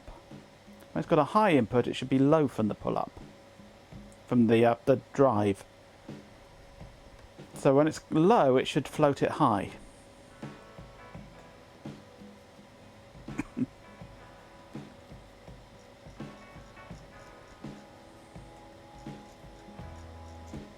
That's correct, yeah, that is right. So when this is low, which it is pulled down by this,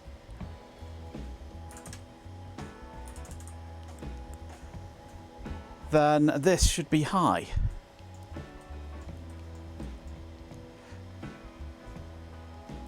But that only goes high when the drive select goes low. So that goes high when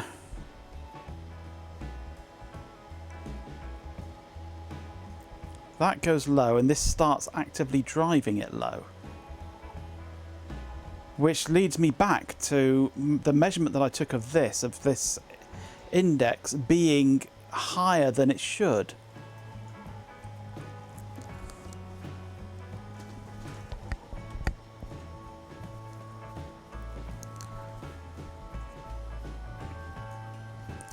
The drive select is active low.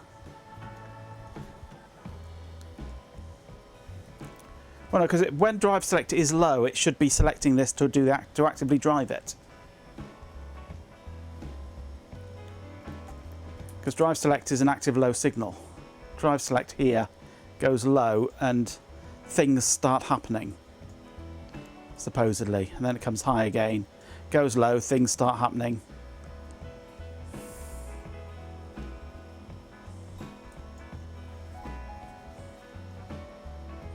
But regardless, this should just be high all the time.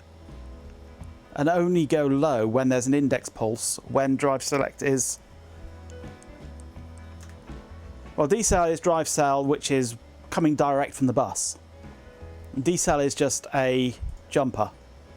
Decel is that. Basically, it's the drive select, so it's whatever those are. One of them is selected by a physical jumper.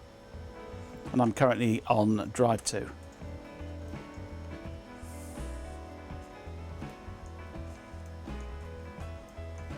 But I do have decel inv that I create, which goes to be the drive selected signal, which I'm not really using much at the moment. Because we've got drive select and drive select inverted, but decel is an active low, so that should be an active high there. And that active high is going through that to become another active low open collector.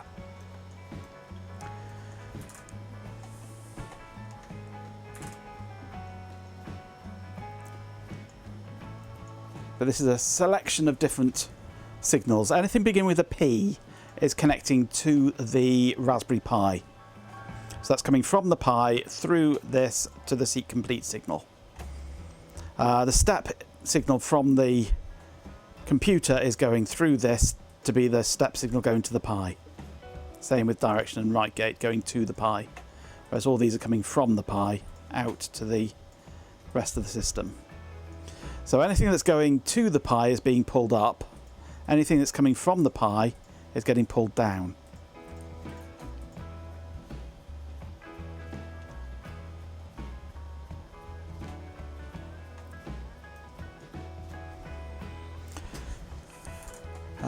Let me just get the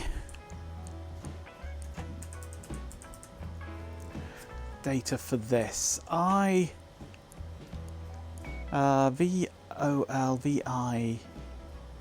Where are we? VIH.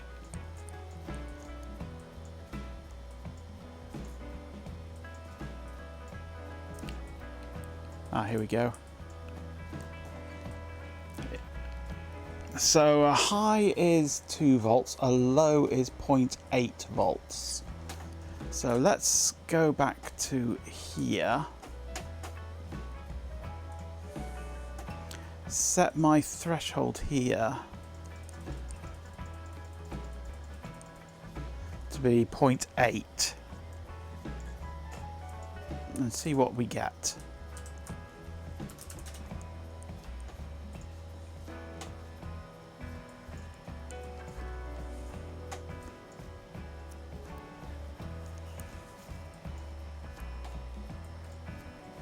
Yeah, the input to it is changing when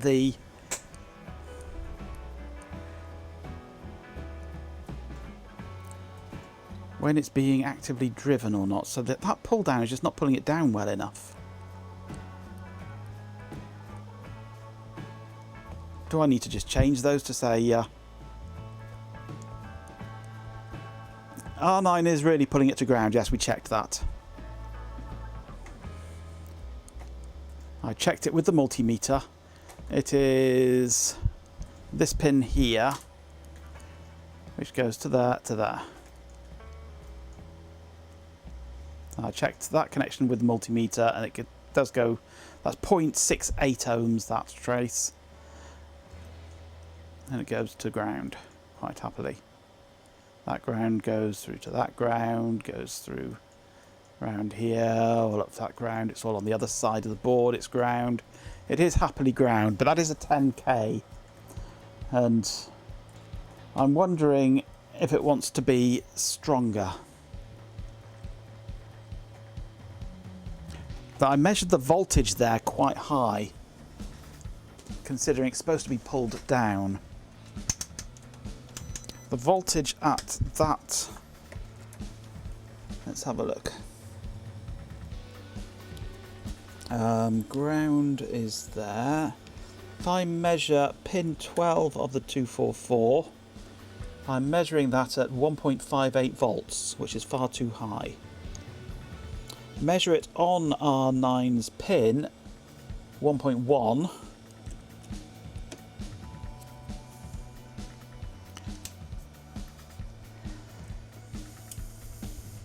think I just shorted out the power, so the power supply's just gone into safety mode. But that is very much too high a voltage there. But that, as I say, is a 10k resistor. If I measure that resistor,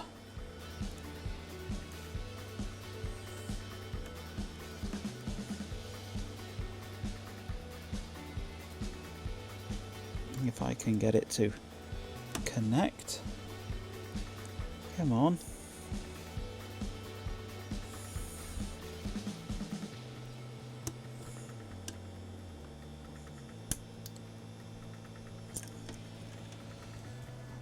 What are you doing? Come on. All these clips are falling off again. R9.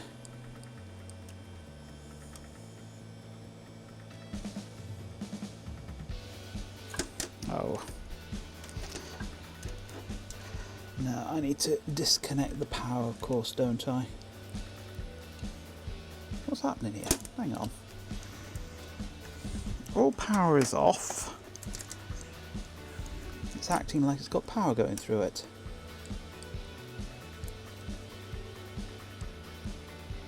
There we go. 9.558k.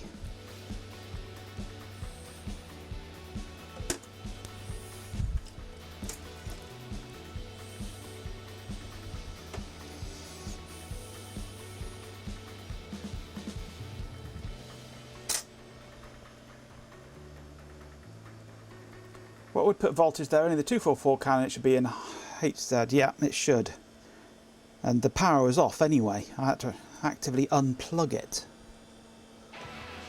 The cat just rolled on in. It's a Remy cap again. Jumpers, boards, and wires fly. Old school tech is Tornado warning. I don't envy you. put on a show. From beats and buzz to rat to ring. Pump the bat on dog out to the street.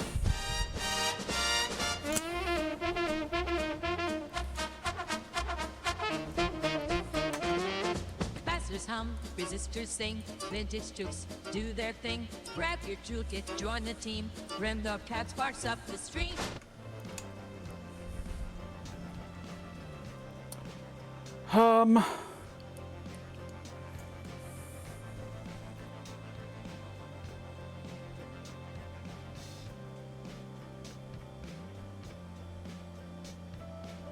You have an umbrella so you can practice your Mary Poppins.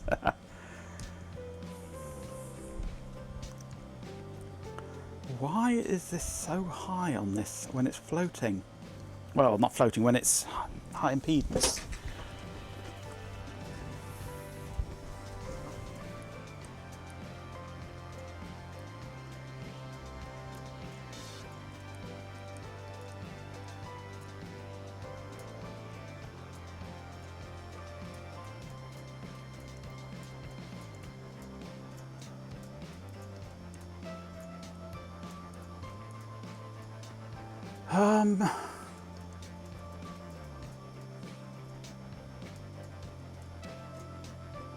Oh, it's possible that the 244 is dead. I'll swap it out for another one.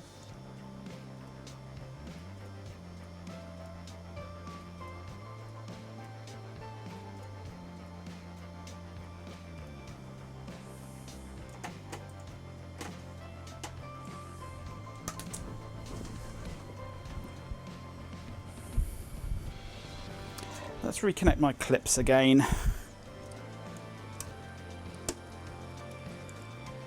These ones that have fallen off.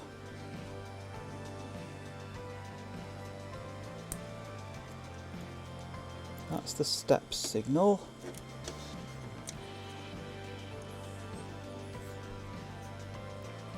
That's the DIR signal, wasn't it?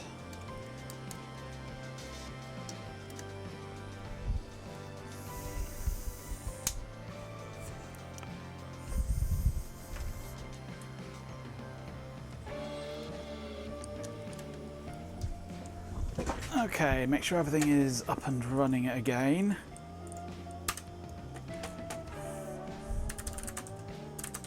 Yeah. Okay, so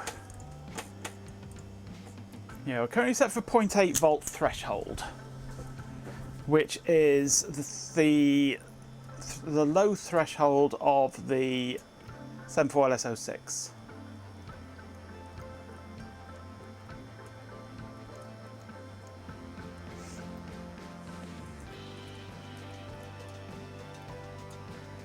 How long will the 10k take to discharge that signal if decel is deasserted mid-index pulse? Well, nowhere near as long as it's been sat there waiting while I probe it with the multimeter. So our threshold is the low threshold of the 74 LS06.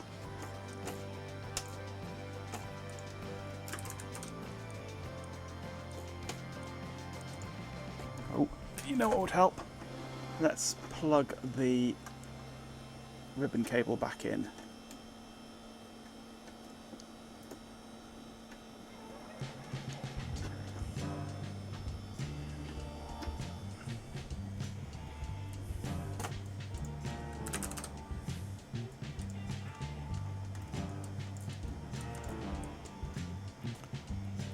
Index in has fallen off, of course. Well, it's not high, but it's not low. It's higher than low, but not high enough to be high. So it's not switching to low.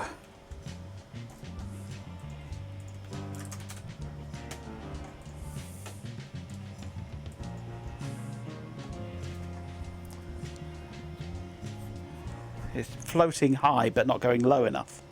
It's high-ish, yeah. It's high enough that it's not a low.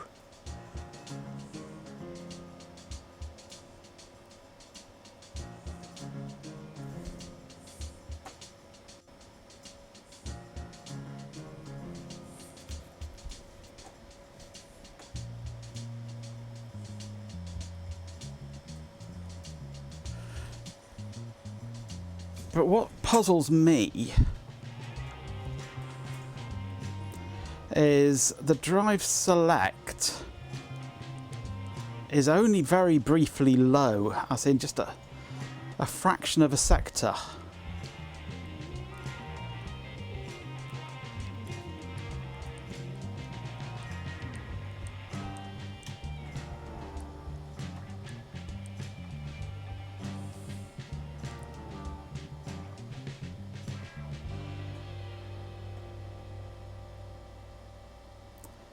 But the direction goes low way before then.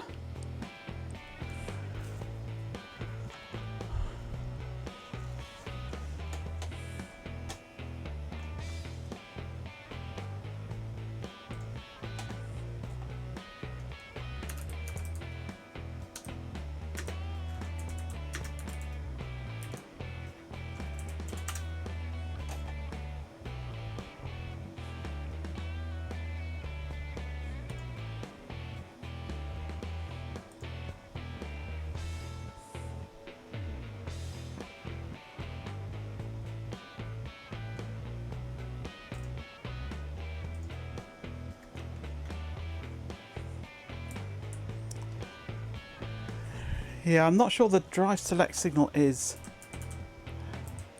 working as it should or as I expect it to.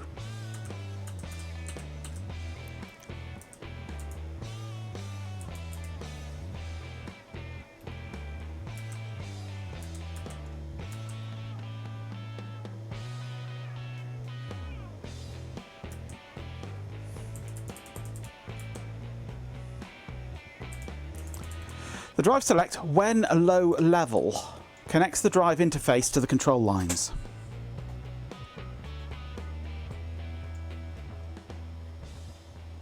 So it is definitely active low, so when a low level connects the drive interface to the control lines.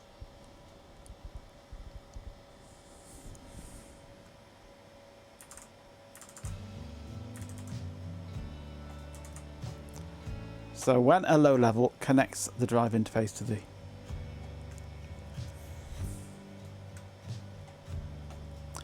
Where are we? I've got...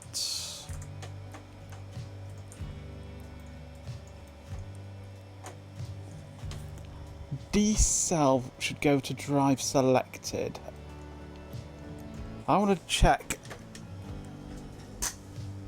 pins 12 and 13 to make sure that it's getting the drive selected signal.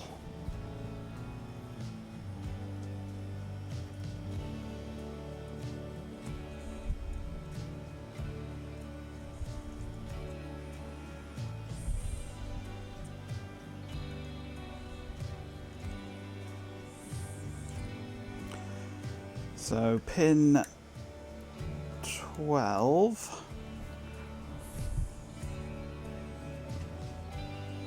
and pin 13 are the in and the out respectively. Are they? No, 13 and 12 are the out and the in. So these are 12, 13. Come on.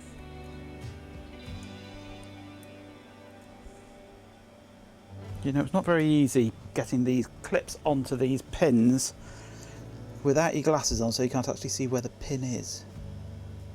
There we go.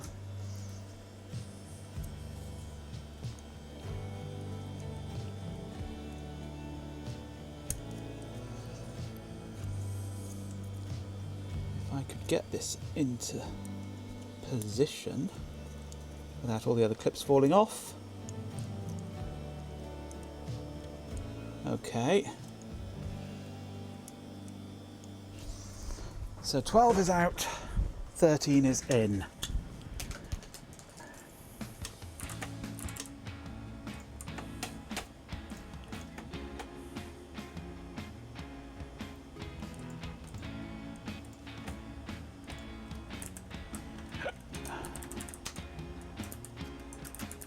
So cell out, cell in.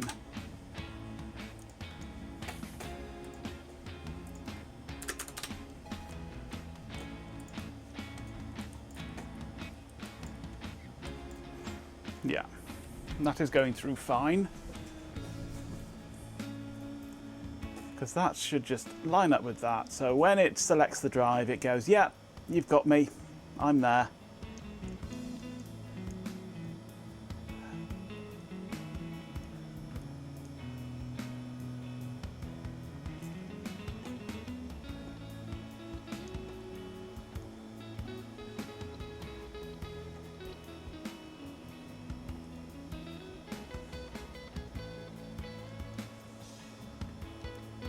So it selects the drive and it should be getting back the signal saying, I'm here.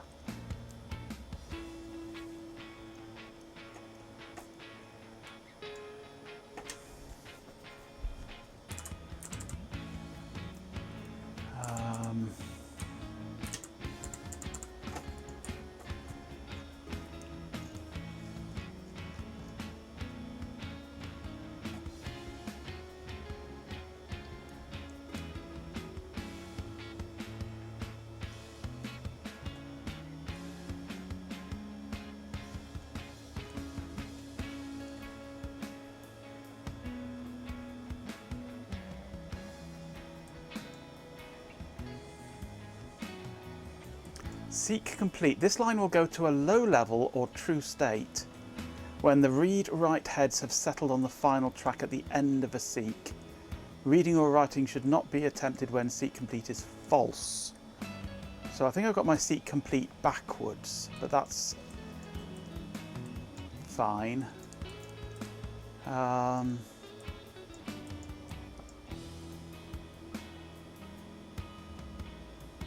The ready signal, ooh, that one I'm not sure I'm doing right. This interface signal, when true, together with seek complete, indicates the drive is ready to read, write or seek. Okay, that's fine, that's just a ready.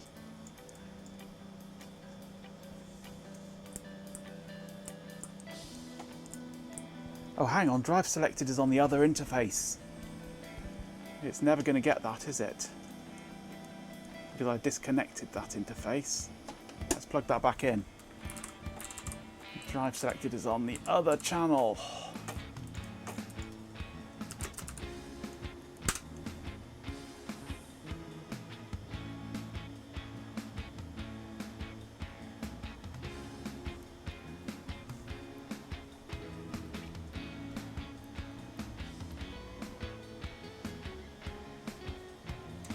We have things. We have things happening.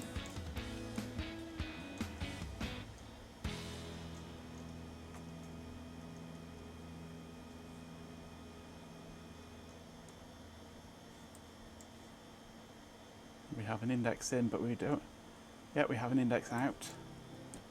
We have data.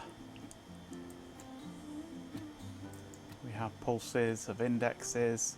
We have data records. It's not working, obviously.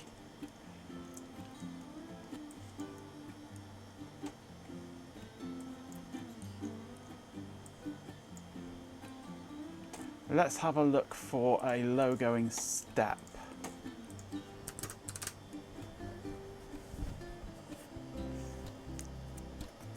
Because I think my seek OK is backwards.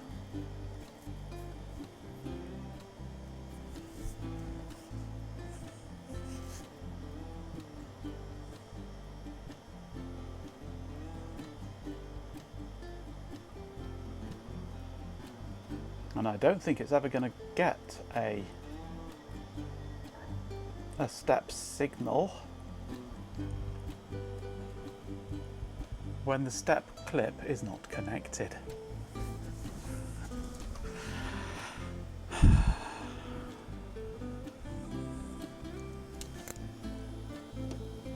I do apologise, I'm an idiot. You guys suck. They certainly do.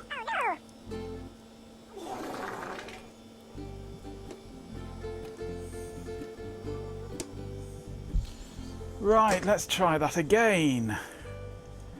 Start T7.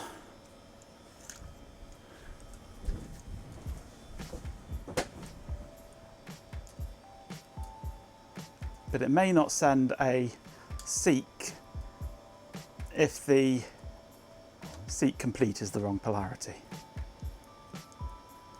Yeah, exactly. You're an inspiration for birth control. Yep.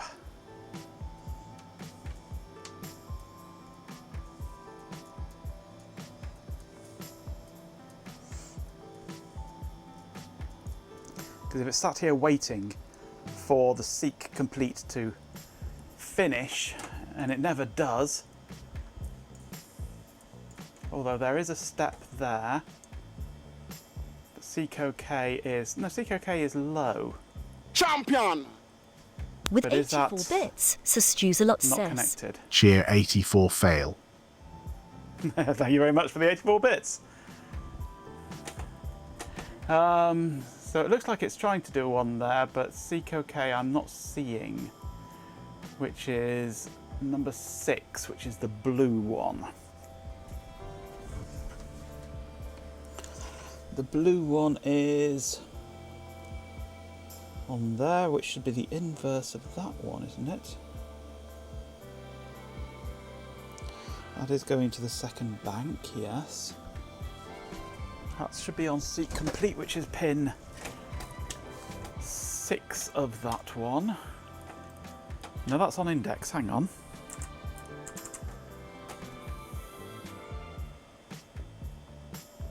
No, that was index, so seek OK is the green one. The green one goes to that pin there, pin 2. Pin 2 is that one there. The output of that I'm never seeing. It seems to always be low.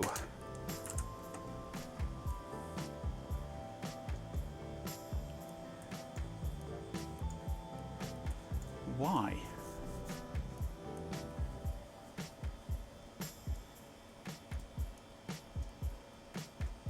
Yeah, seek is 5. I can't count.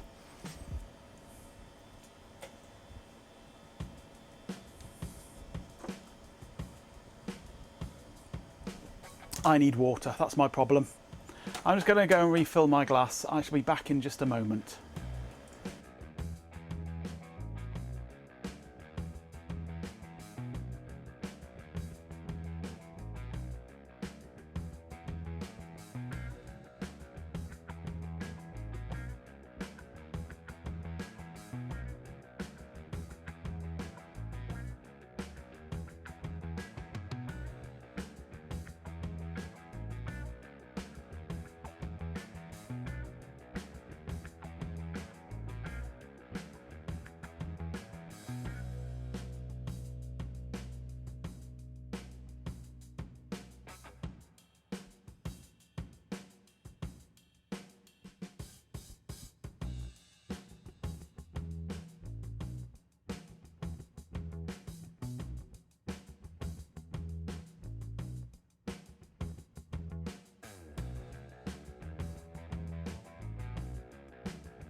I return.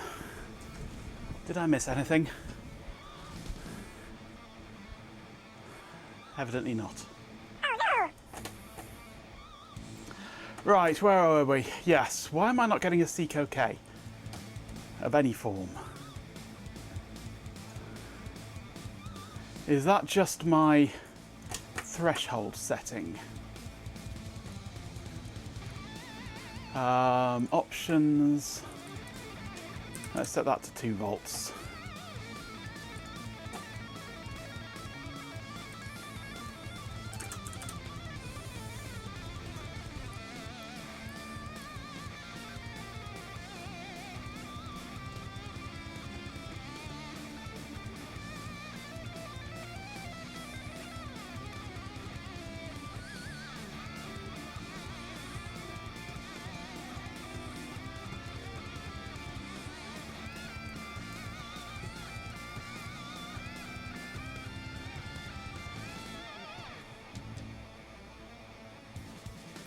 And eventually, it'll get around to doing something.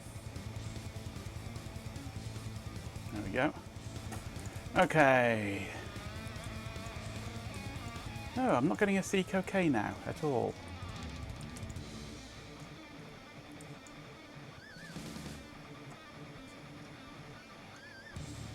My data out is not working properly now. The threshold is wrong.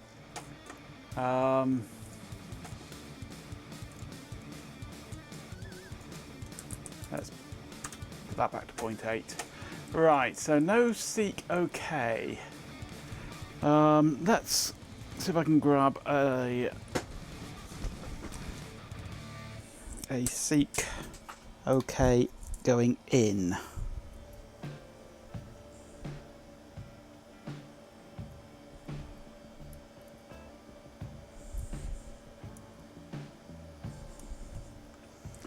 Seek OK going into the inverter. Seek complete is pin 1.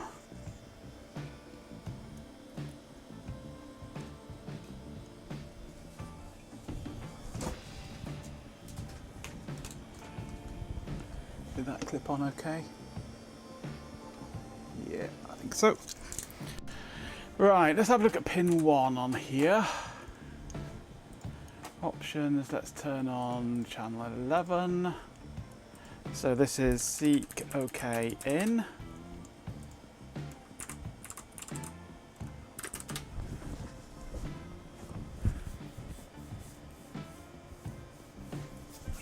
Seek OK is gated through here, yes.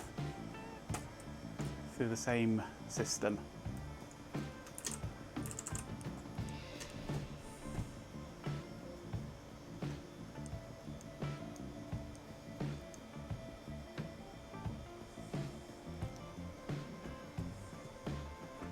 any signals that go out onto the bus are gated through the 244 and then made open collector by the what do you call it? The 06. So it's not seeing a COK, that is just permanently high going into it. So yes, permanently low coming out of it.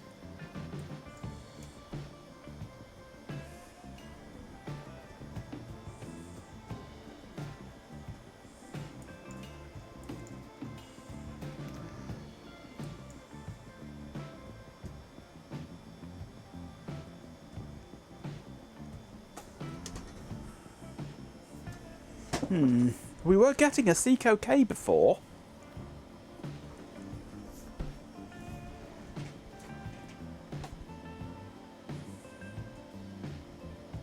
My data out is not data outing anymore. I'm wondering if I've got the data out going into the data in and the data in going into the data out. Have I got them backwards on the header? So it's conflicting.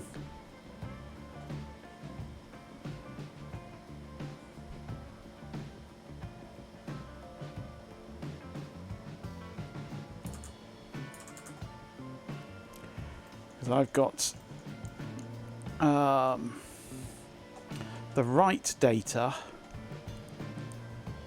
coming into 13 and 14, the read data going out through 17 and 18. I'm pretty sure I checked that.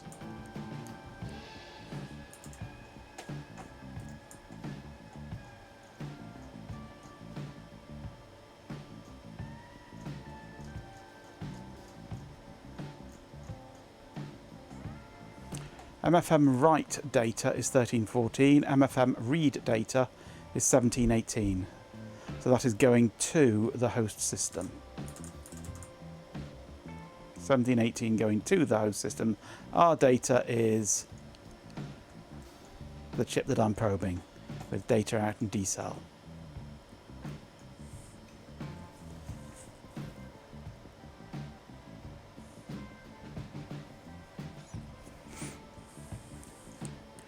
The resolution to the previous problem is the drive selected signal is on the second header. Raccoon says. GU50R data is screwed. It certainly is. Thank you for the 50 bits. The drive selected signal is on the second header. This was unplugged, so the computer was never getting the drive selected signal. But with this plugged in, the output data that I'm reading on here disappears.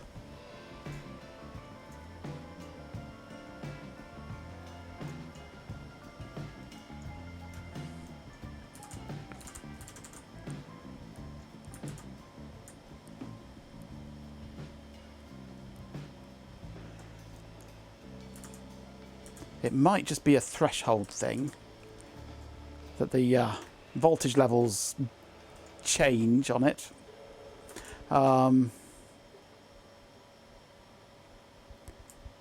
The only way I'd really reliably read that, I think, is to put another receiver on it that takes the differential pair.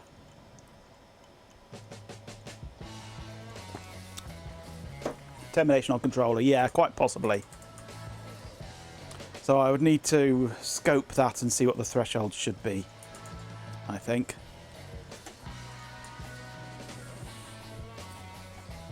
Because at the moment it's just permanently high. Actually, let's go. The default for this is 2.5 midway. So let's just try that on 2.5 and just see what we get there.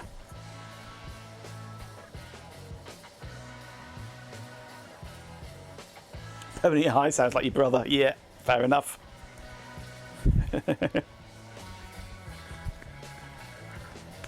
So I think it's probably just a threshold thing. So I lowered the threshold for the 06, and I think that threshold is too low for it.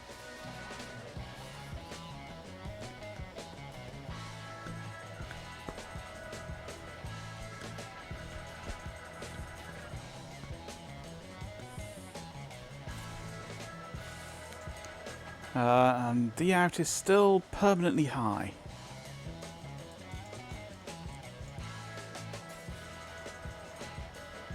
Although D cell now it says is permanently high.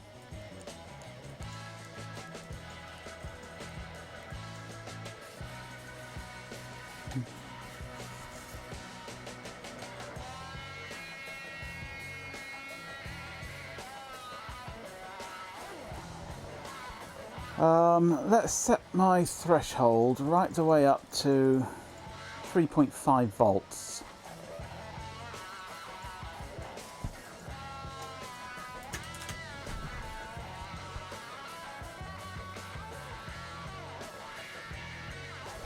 The transceiver that I am using is an SN75176AP. It's just a basic RS485 receiver, transceiver, half duplex.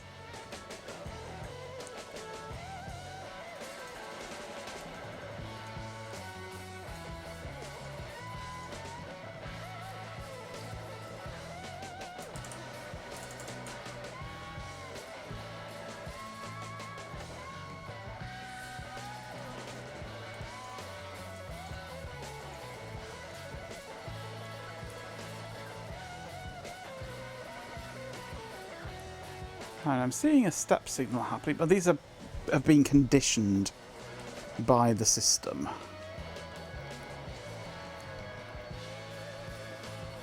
These have been conditioned, so they're okay.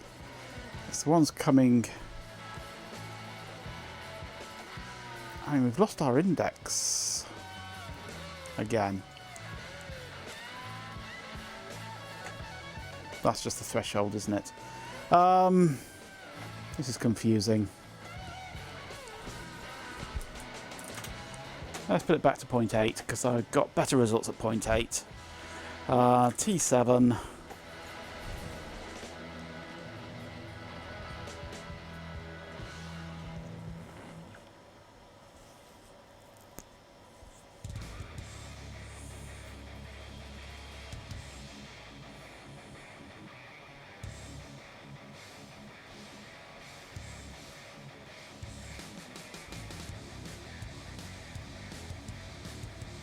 Yeah, so I think the only way I'm going to really be able to probe that side of the transceiver is to add another transceiver that I can combine the differential pair back into a TTL signal.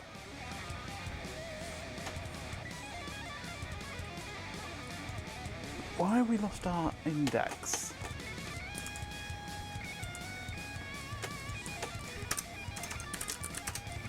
We are running happily. Where's the index gone? The index in. His index in is just permanently high. We've lost our index. There should be an index pulse here. And there isn't.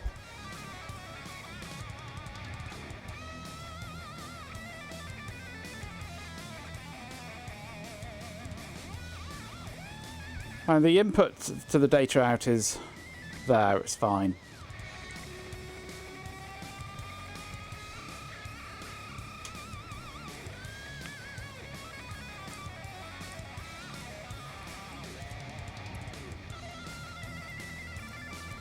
So our index has disappeared. Lots of signals have vanished.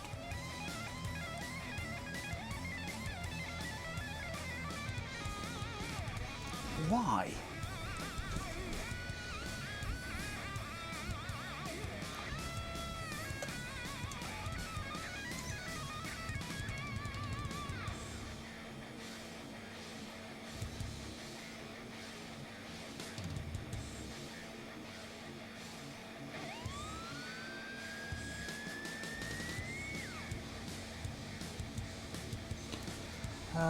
Index I'm measuring here.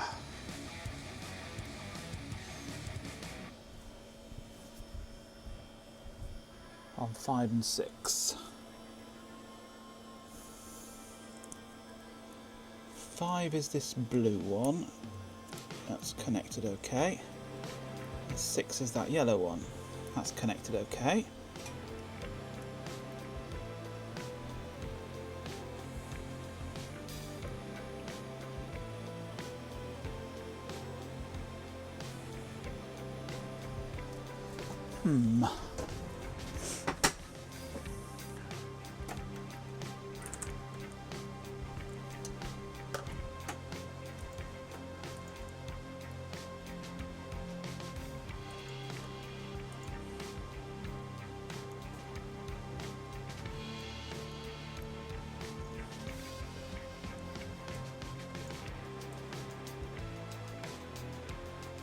Where has index in gone?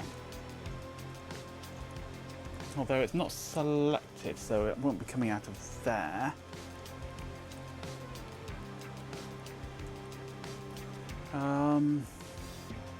Let's look for drives, a D-cell.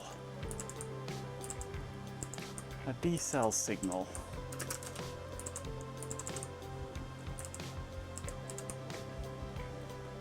There we go. Drive wasn't selected.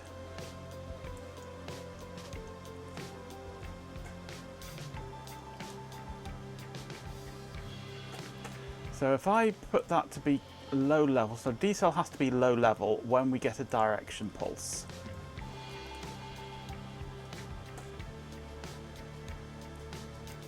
Yes, I know. That's why I chose it.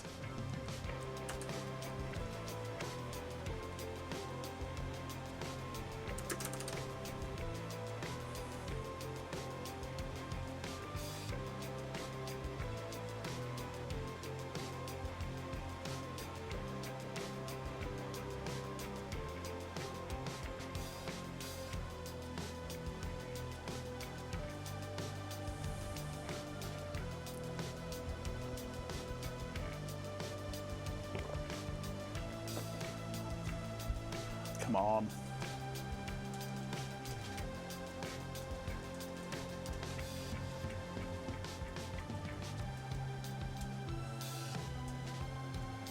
Nothing. Okay.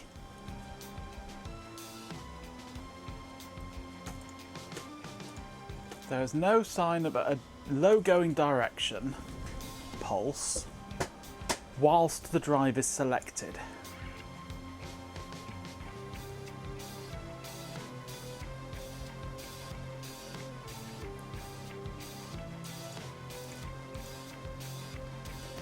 Let me just change the drive ID. I'm bored with waiting.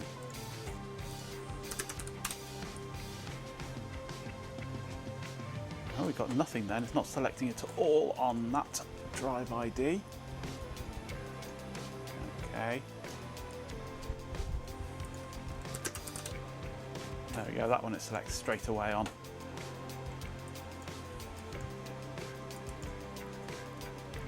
So yeah, D out is working. It just wasn't selected. Because I'm a Muppet. It was my Muppetry, that's all it was. Right.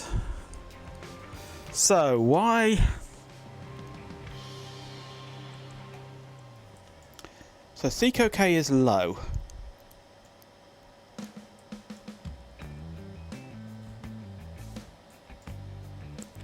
We're getting index pulses.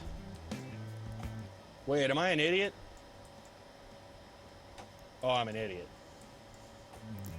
But why is CKK not going high? Or is that just, that's just my threshold rubbish, isn't it? So it's just showing them as low when they should be high.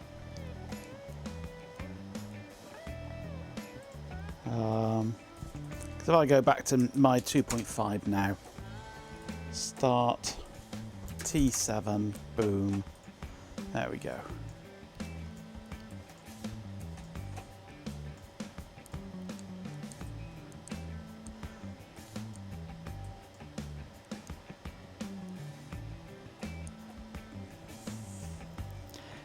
So track naught is permanently, no, some of these are, they're showing low when they shouldn't be still.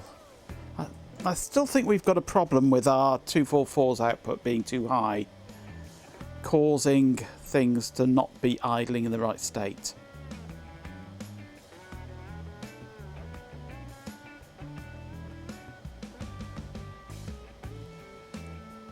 But those being idling in the wrong state outside of the disk select signal shouldn't matter when we've only got one disk. It's only when we've got multiple disks that it would have a problem.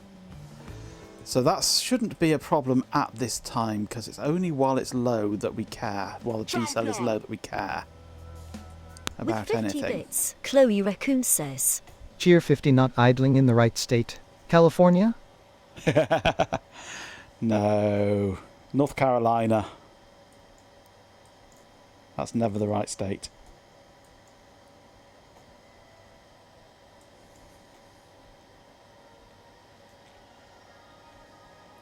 So we're driving Seco K high and it's coming out low. That's fine. So it's low is that it's not needing to seek. It's not seeking currently, so it's available for seeking.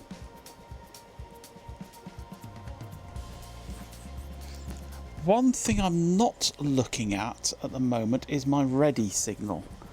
Ready must be low.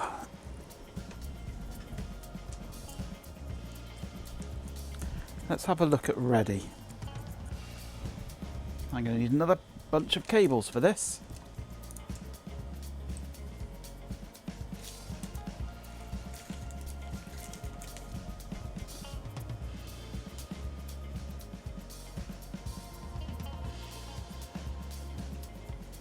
And I think it's the yellow one I want, isn't it? Yeah.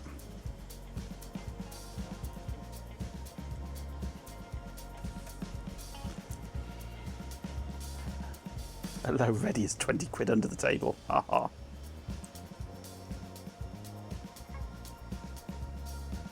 Okay, so ready out, open collector ready is pin 10.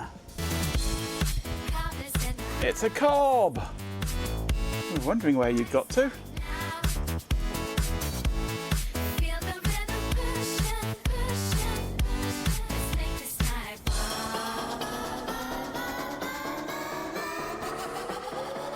Hang on, no, I've got...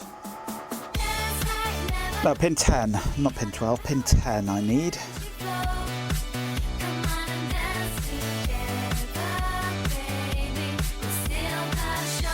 Who's nicked me fucking batteries?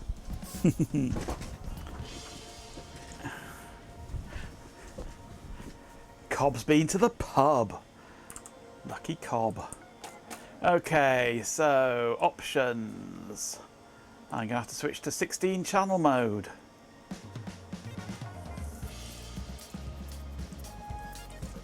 So that I can have Margenko bot right away. ready out. Margenko tech, you need to hydrate.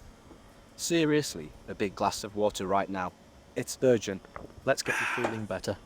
Margenko bot heads up Margenko tech. Save your work now. Seriously, it's about... There's nothing really to save. Please save it before it's too late. Alright, I'll save this if you really want me to. But it's transient stuff. Right, let's do a T7. And ready, oh, ready is showing high. Why is ready high? Lucky son of a bitch. Searched use a lot, Margenko bot. Oh my goodness, searched use a lot. Ready That's incredibly comes from thoughtful, here. but I appreciate the concern. I'm doing just fine, thank you.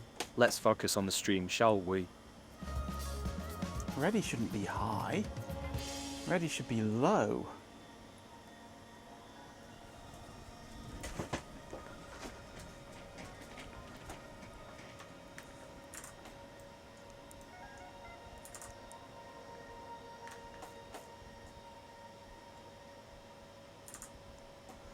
Am I never setting ready?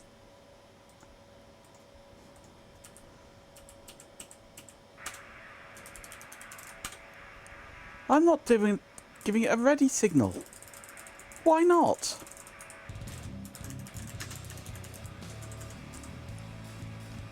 That'll be why it's not working. It's not ready. Ready comes from... I do apologise, I'm an idiot. I am indeed. Mazhenko bot, absolutely Mazhenko bot. Mazhenko Tech definitely needs to finish that glass of water. It's crucial for peak performance and keeping things running smoothly. Let's get him to drink it all up. Am I an idiot? Yes, I'm an idiot. I shall endeavour to drink it all up. What are you? Some bottom-feeding, scum-sucking algae eater? Yep.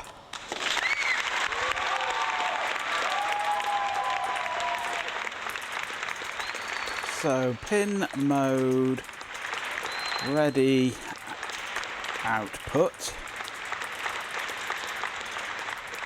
Digital write, ready. Yes, I'm an idiot. I shall write it low by default, but only when mounting.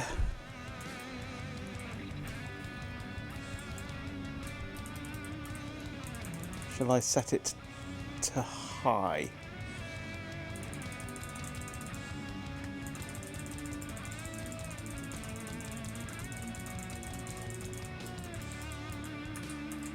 Okay, so digital, right, ready, high.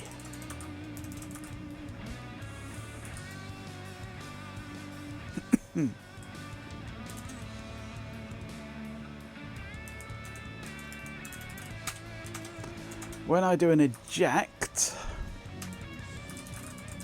I need to set it to low.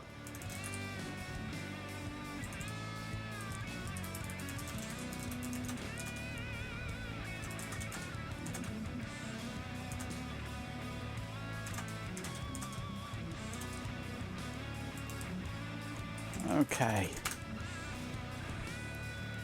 That might help.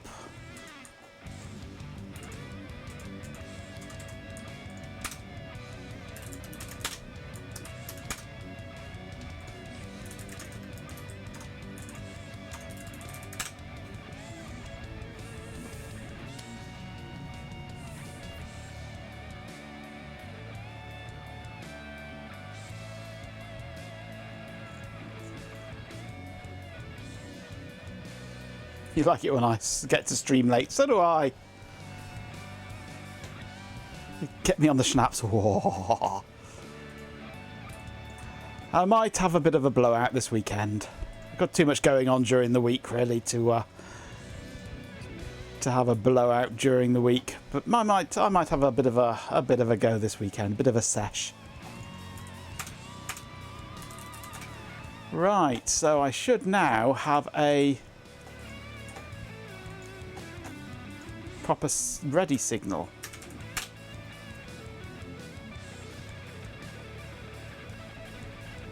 If I get this working, how big of a drive could I emulate for Zoe? 150 meg, I think it is.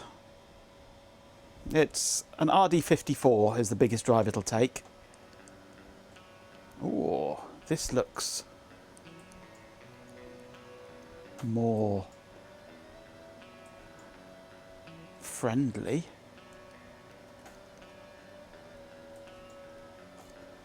So we have a brief pulse of disc selection where it managed to get one ID record in.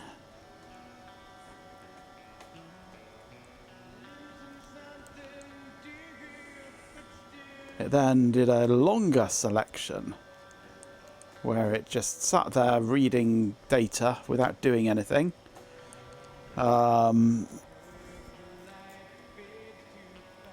Getting index pulses. CKK is low. Direction has been lowered, but there's still no... Still not seeing any step signals coming in.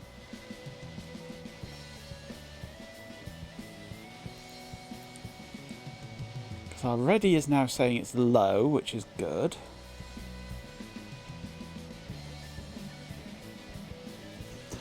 No, the physical hardware can't do more than one drive at a time.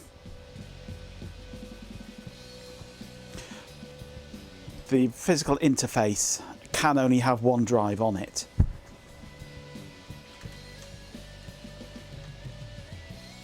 if I go for that view, you've got two connectors. This is the control interface, which is shared amongst all the drives in the system, and then each individual drive has a data connection where the actual drive data goes down, and those are all separate.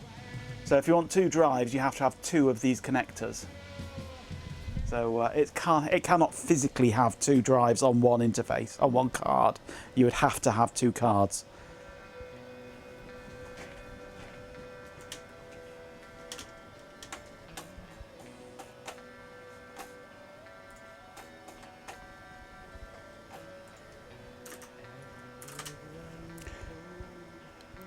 We've got different message here now, 7A50, although I did change the drive ID, so let's change that back to what its default should be and run another test. And I saw seeking happen there.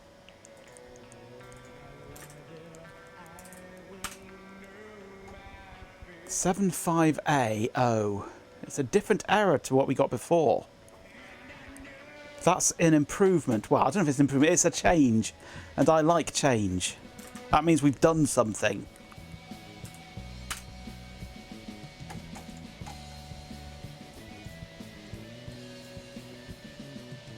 But we're still not getting any step signals. Ta-da, indeed.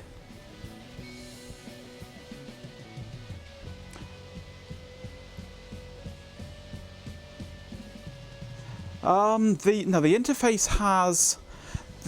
is designed to have four connections or four signals. I believe the internal one has all four available.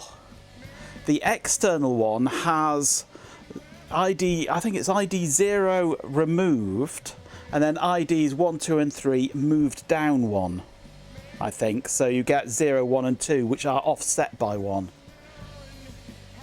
So that you can have two physical hard drives, both set to ID 3, which is their or ID 2, which is their default, and then the internal one is ID 2, but the external one, although it's jumpered for ID 2, is actually ID 3.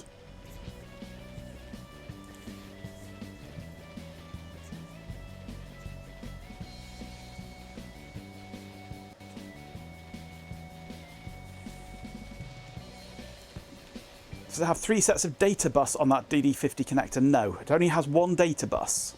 It's got 2 data buses, but 4 IDs. Or 4 IDs on the internal, but 3 IDs on the external. But I think, yeah, 2 of the IDs are used for floppy drives. 0 and 1 are used for the floppy. 2 and 3 are used for hard drives.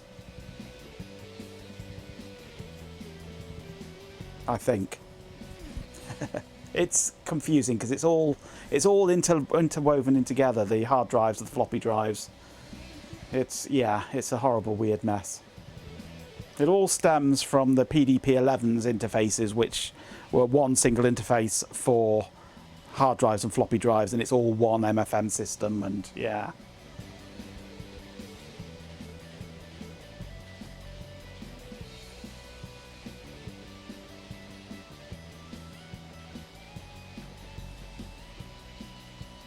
You don't know what I'm talking about, just putting it out there, fair enough.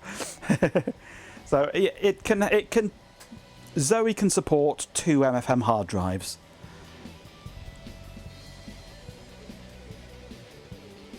And 1 floppy drive. It can support 2 floppy drives in hardware, but the firmware can only support one floppy drive, I think.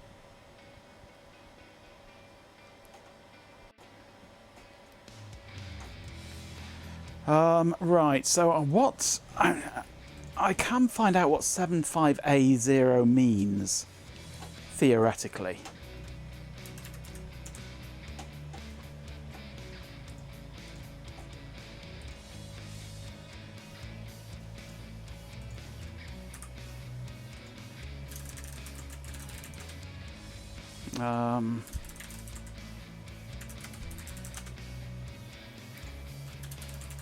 What's my login to this?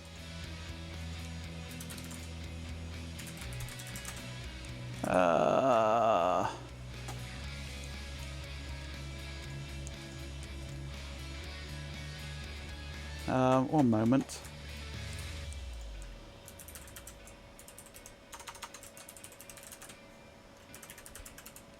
Because the domain is changing. Oh, it's a secure one. No wonder I can't find it. Save. What do you mean invalid username or password?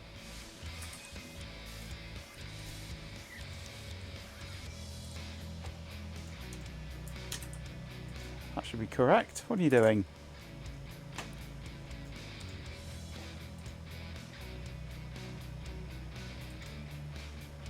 Ah, I didn't copy it, did I, idiot?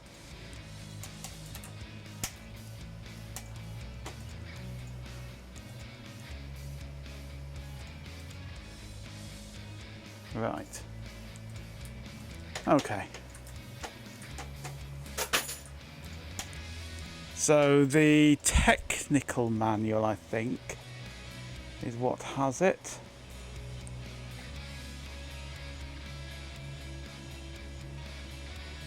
Yes, Tyler. 2 MFM emulators plus up to 7 SCSI drives, I think.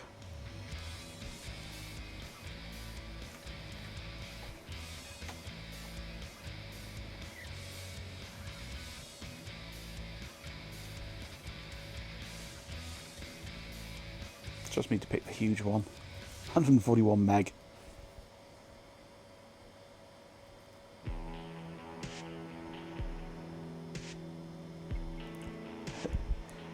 I could if there was such a thing as DMs on that site, Ben.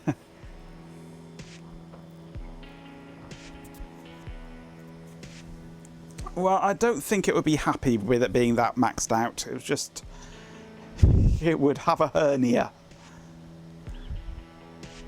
Maxing out the RAM would be the best trick, yes. If we can bend it to take more RAM. So where have you been posting your filth? Only flans, of course.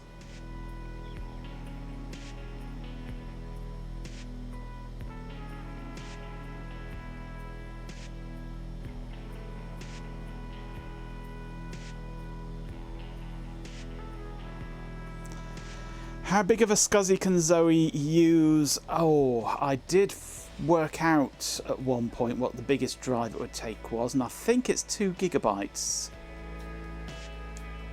Any bigger than that and it started wrapping round in the capacity.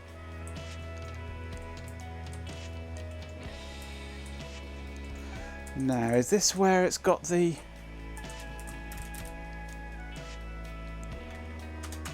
No, it might be the other one. It might be the maintenance manual.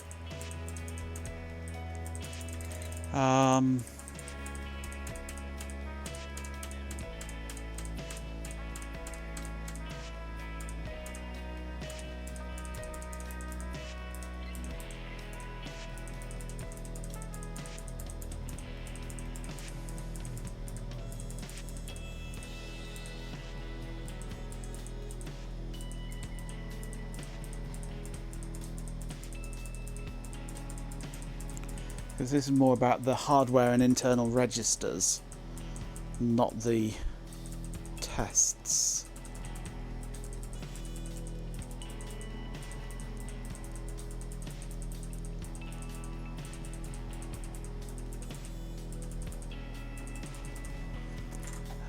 It might have been the maintenance guide that I wanted.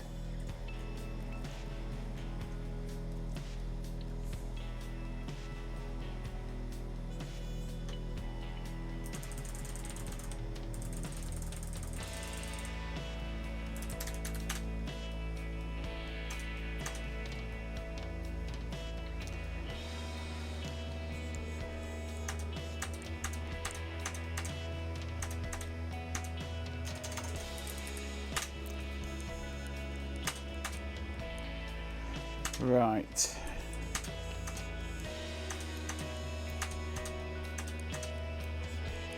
Here we go.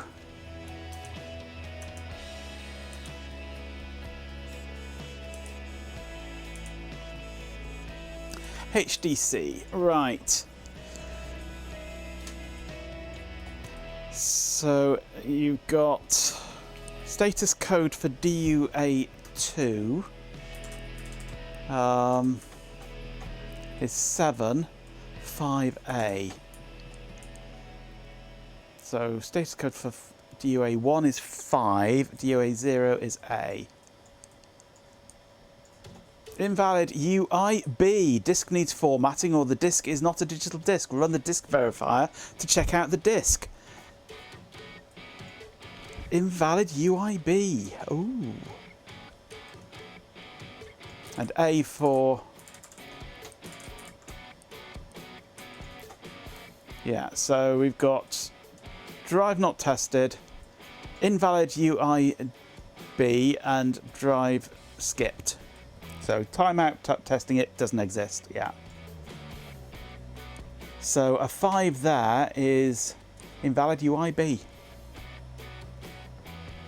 It read the data from the drive and determined that the configuration information on it was incorrect.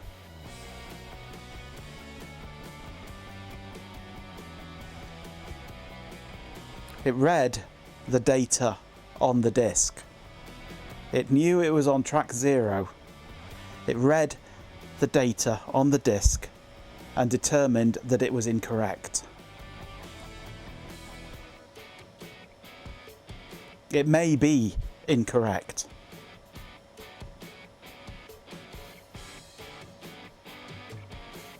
But it read it.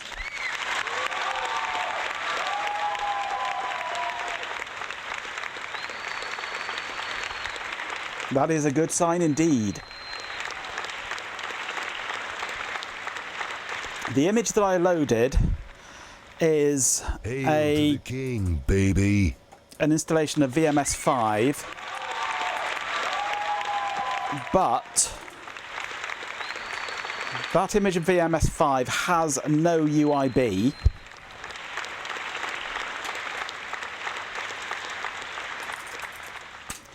However, I've mounted it using the RD54 I do apologise, I'm an idiot. VS2K format, which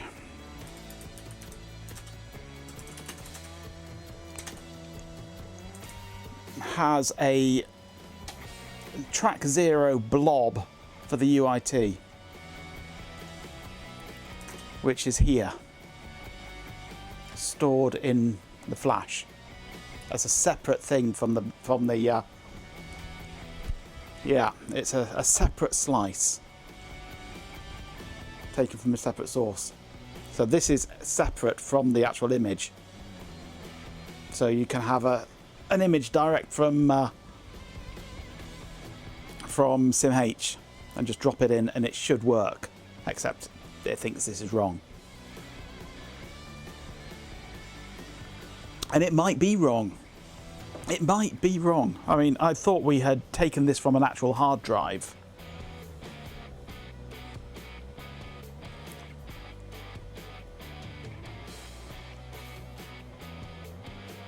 But it might not be right. So I just need to run the formatter, capture that off the bus. Well, yeah, ideally. Yeah.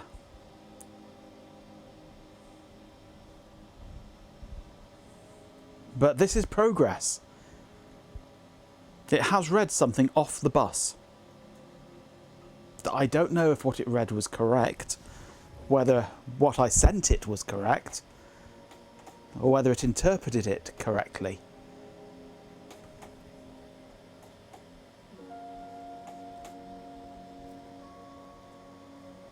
So yes, it is progress.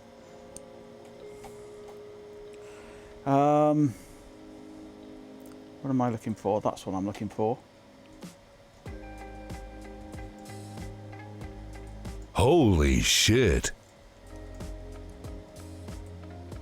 I still don't see the step signal here though. Oh yes, I do.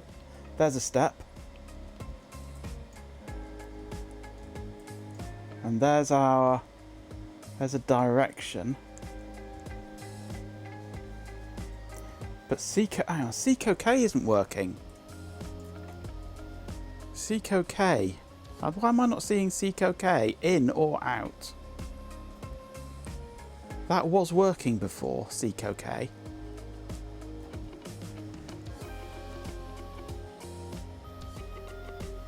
Can I read your data, please? My hovercraft is full of eels. Would you like to come back to my place, Sir William? Bouncy, bouncy. I am no longer infected. Etc.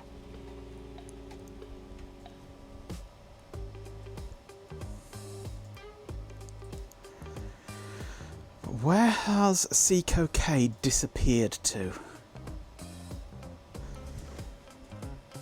Oh, hang on. Is it? Ah, ha, ha, ha, ha. Yeah.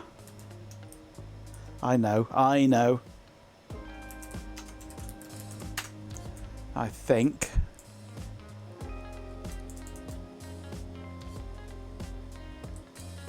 No, this is right. It receives a step. I set seek done to be low.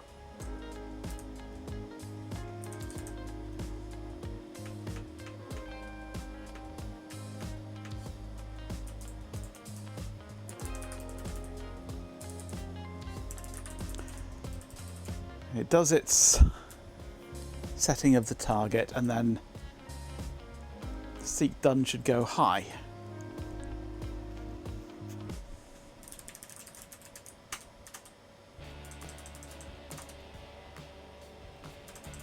Seek done should start out low.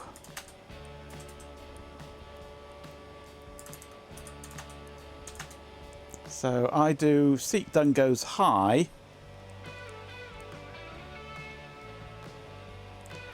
When it gets into the post gap.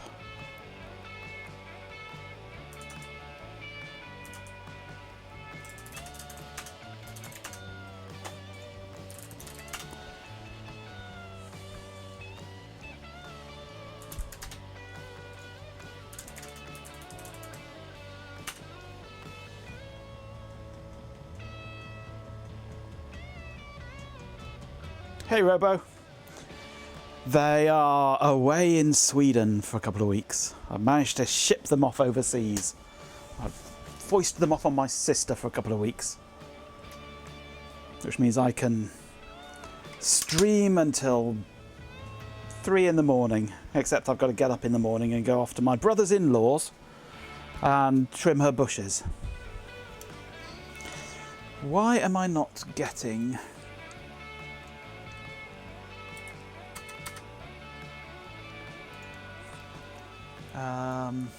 let's try this again. Start T7 go.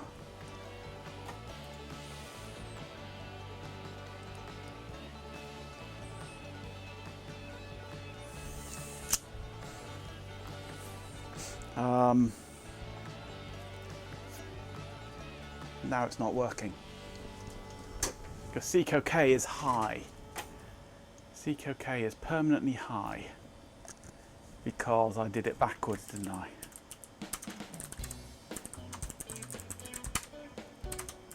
Seek done needs to go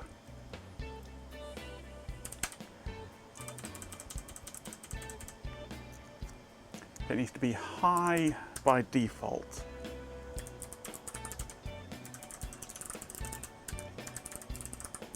It goes high when it's done and it goes low there.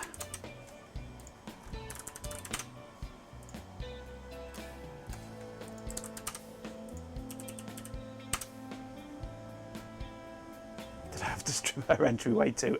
No. She's like 90.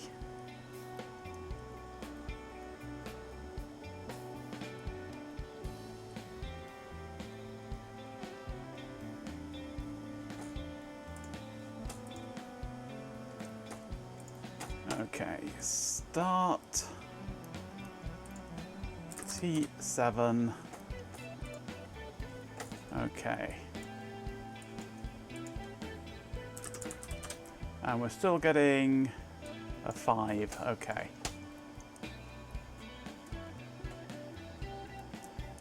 But where is there a... There is a seek.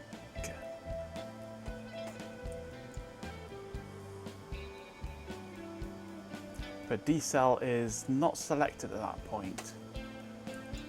Okay. We're not doing a seek at all, whilst D-cell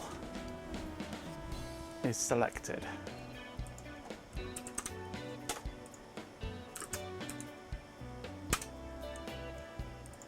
But I'm seeing seeks occurring there. Oh!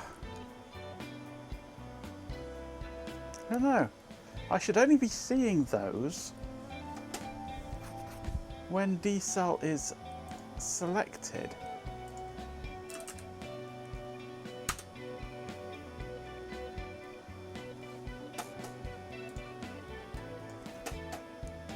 I need to extend this to 5 seconds, I think.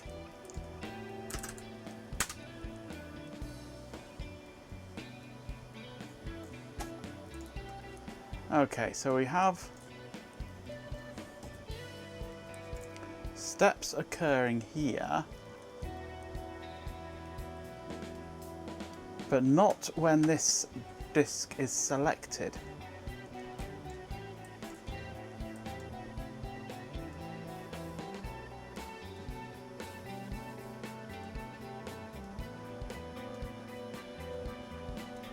And yet I appear to be reacting to these, which means these must be coming through.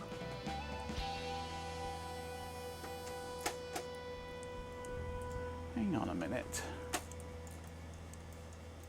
So my step signal should be going into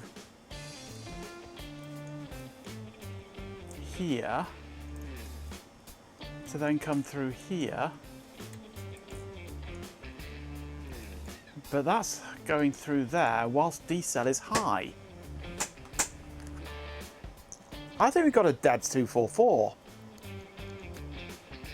There's something not right there. Something very much not right there. Because if we look on here, we're seeing the instruction to step.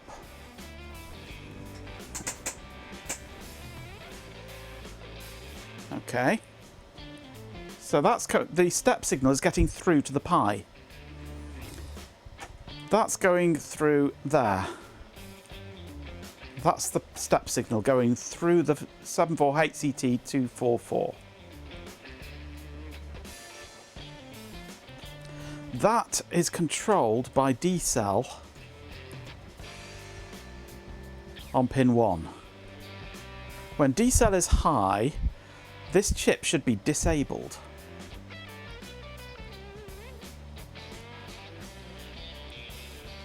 No, it isn't. You are quite right.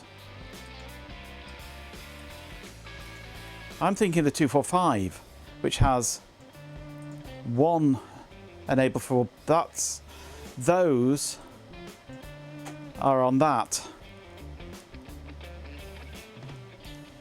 So those are going through along with the ready signal permanently.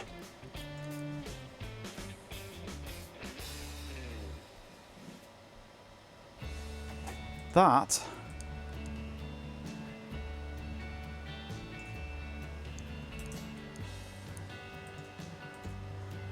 needs to be like that. Well spotted. Yeah, 245 has a global enable and DIR. 244 has 2 enables, yes.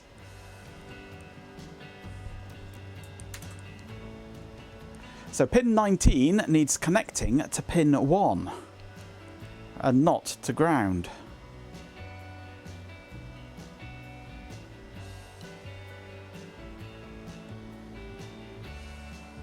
That doesn't tell us why others are showing us low when they should be high, but We've got another bodge to make, yes. This is going to be a harder one because it's going to ground, which means that it's got a thermal. Where are we? Thermal on both sides of it. So there's no way I can isolate that pin on the board. So I'm going to have to lift that pin out of the socket and solder direct or connect direct to that pin to take it over to pin 1 there.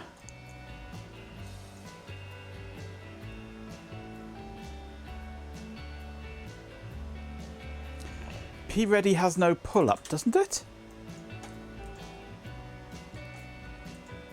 It has a pull down. Because that's from the Pi going to the interface.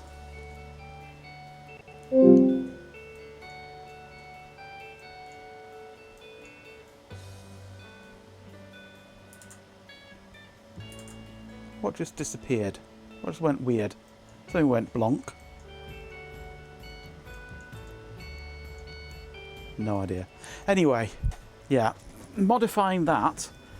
And it's easy enough to lift the pin out of the socket.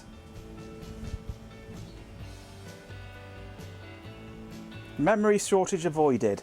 DS View has been terminated because it's low on memory. What?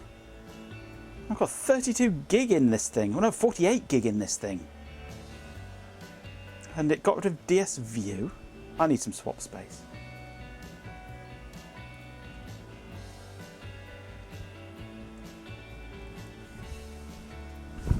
I'd obviously stored too much. KiCad is using 47 gig, yeah. Well, I do have quite a lot running on here. Because I've got virtual machines, I've got lots of Dockers running with all sorts of crap in it.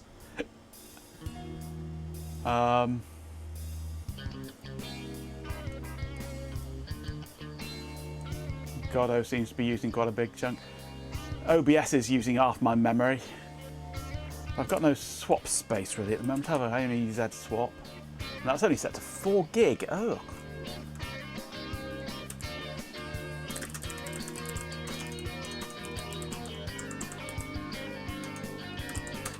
Have I got? I have, yeah.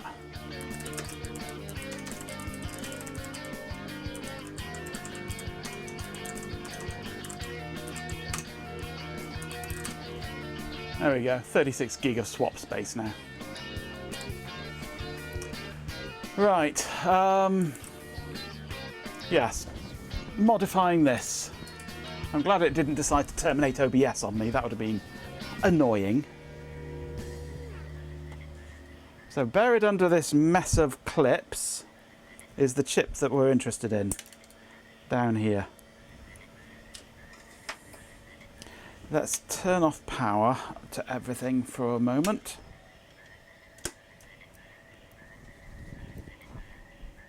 What time is it anyway? Oh, it's 10 to midnight. So I'm going to lift the chip at this end.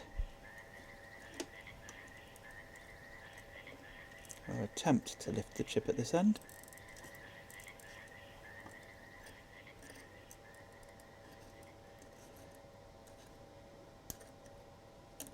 And pull pin 19 out, put the chip back in. Okay, 19 is out.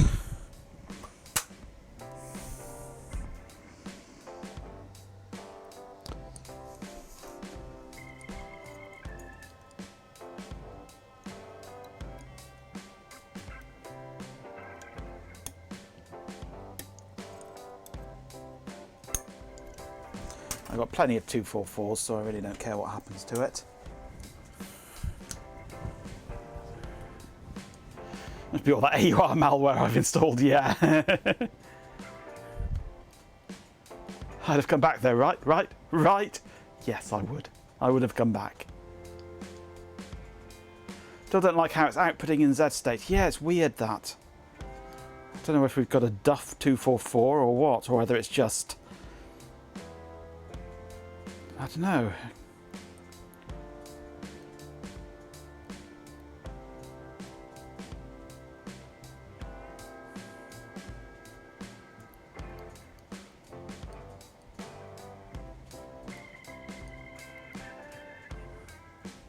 Wait for the soldering iron to warm up, and it won't because it's not turned on. There we go.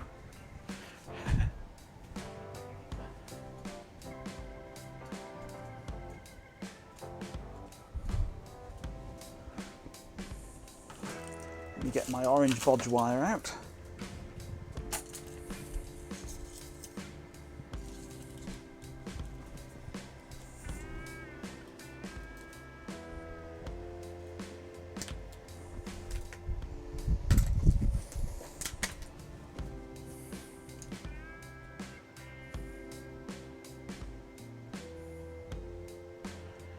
Yeah, something certainly is attempting to, isn't it?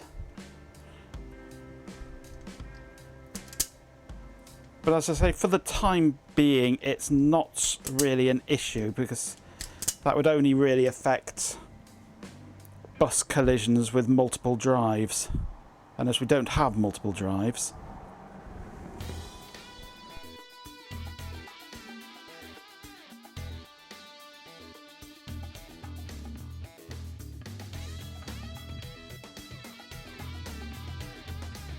Majenko, I think you should check your microphone.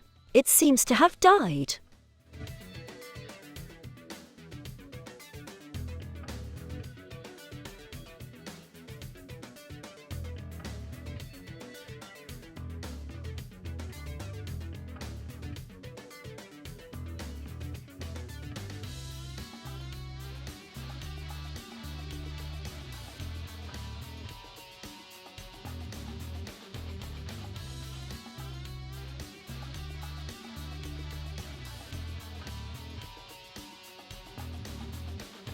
quite right, Mrs. Woman.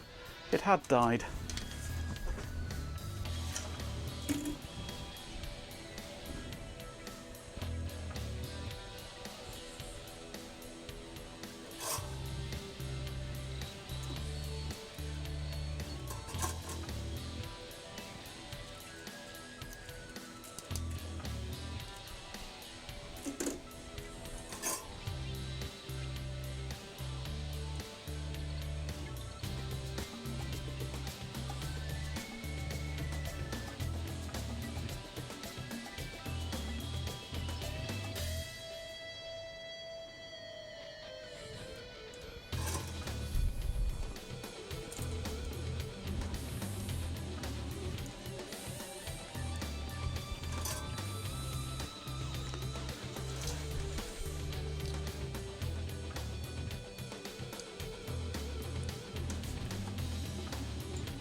Solder that end of the wire to that pin, take this end of the wire and solder it straight to the top if I can get to it amongst all these wires, and this pin here. A bit oxidised, this pin though, so it might not solder that well.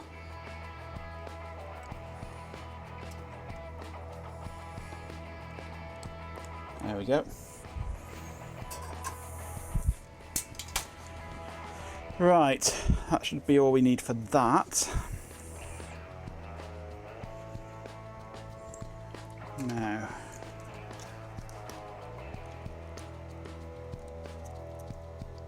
let's try and get this clip back onto the right pin. I can't remember which one of those two it was. I think it's that one. Is that the only one that's fallen off? For once, I think it might be. Right.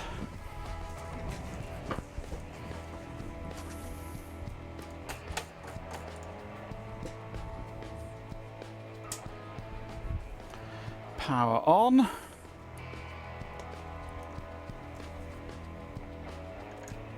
USB in.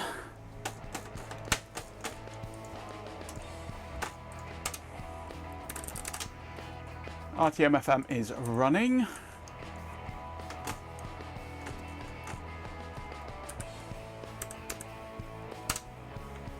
DSView is loaded.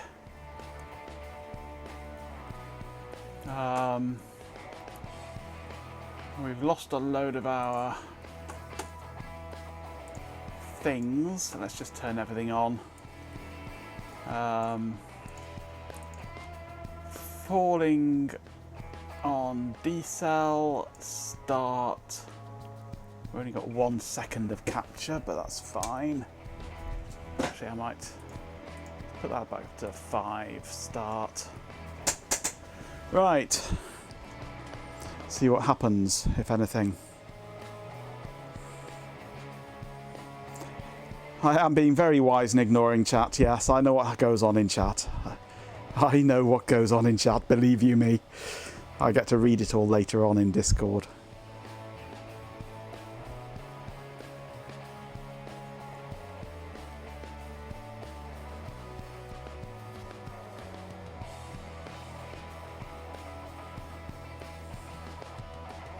Okay, I didn't see any Sikhs. I didn't see a single Sikh occur. Didn't see any Sikhs, didn't see any Hindus. Haha.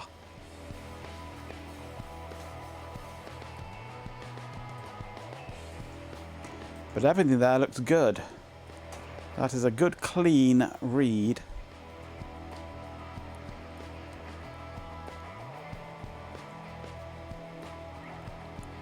With none of the other noise that we were getting before on the Sikhs.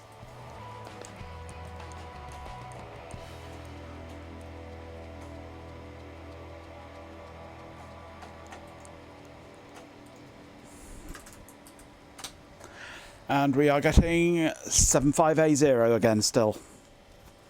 Right, so next we'll be attempting to work out what's going on with the UIB, or UID, or UIT, or whatever it's called.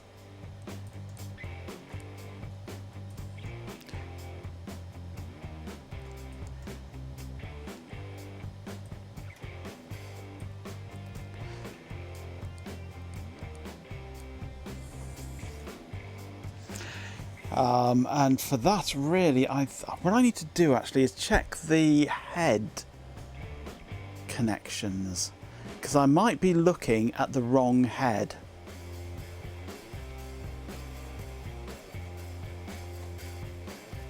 I might be getting the wrong head.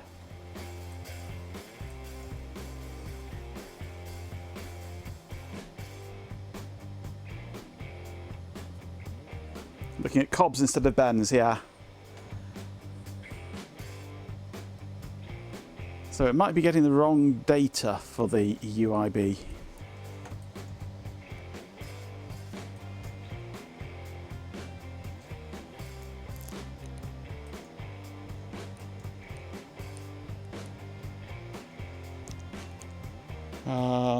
ID record, because we're always looking at head 0 here. Let's scoot along a bit.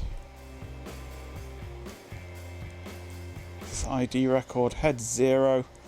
It's like we're always looking at head 0.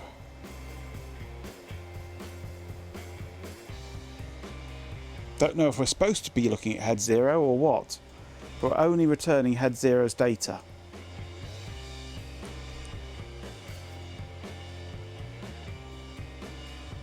No such thing as the wrong head.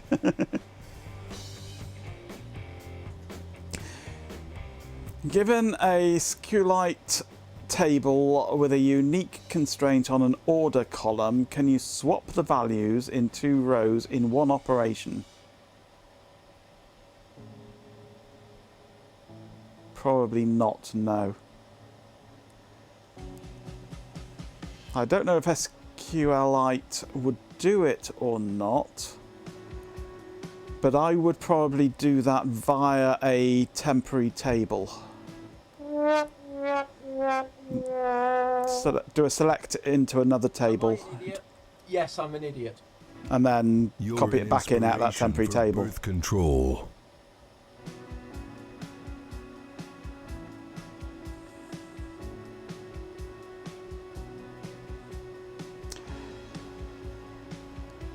Home time for GPIN. Have a safe journey. I'll see you next time. I think it's time I finished anyway. It's gone midnight. And I've got to get up in the morning. But we have made some seriously good progress there now.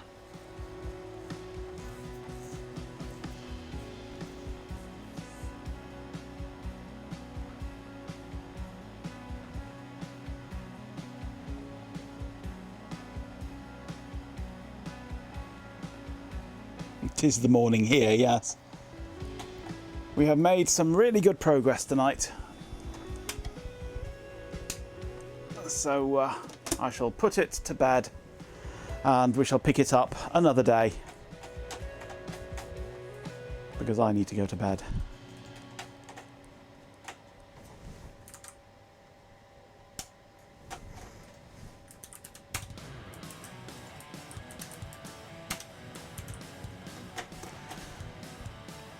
But first I shall just one more thing. I shall just quickly update the PCB for this pin 19 problem.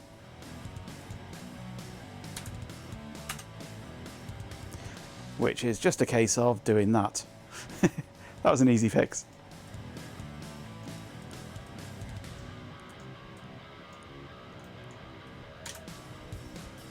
Champion! With 50 bits, Chloe Raccoon says, Cheer 50 next, an on-screen stream progress bar for the progress bar fans. An on-screen stream progress bar. Only if I know when the stream is going to be finishing, and I never know that. Certainly not times like this when I could be going on till early hours of the morning. I shan't be today, because as I say, I've got to get up in the morning.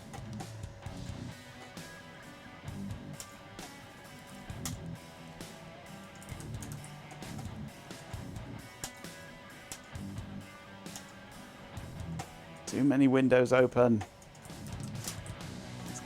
Close that one off, that's done with. Right. Well, I'm finished.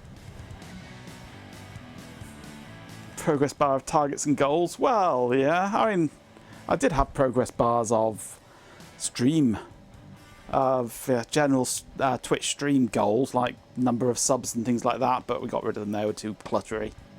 So, yep, anyway.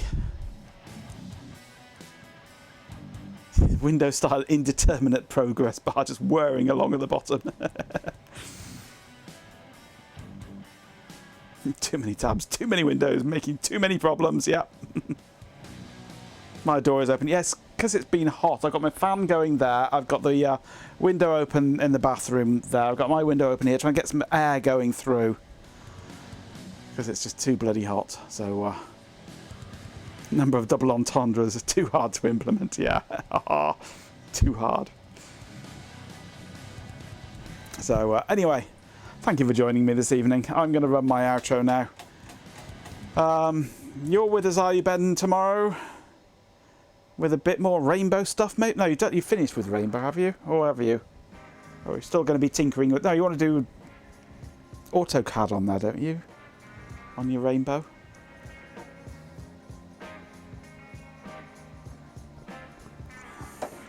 The rainbow hard drive, the one that's completely screwed that you're supposed to be giving to me. Oh. So if you can get any life out of it, yes. Is that a stairgate to stop me falling down the stairs? No, it's the banisters to stop me falling down the great big pit that's there. The stairs are down that way, the stairs. I think, or is it? No, hang on. That way. And the stairs are that way. And they go...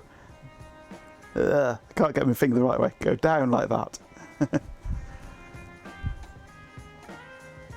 If not, you'll see if you can figure out how to get AutoCAD onto 2 floppies. Yep. This is when I get pissed up.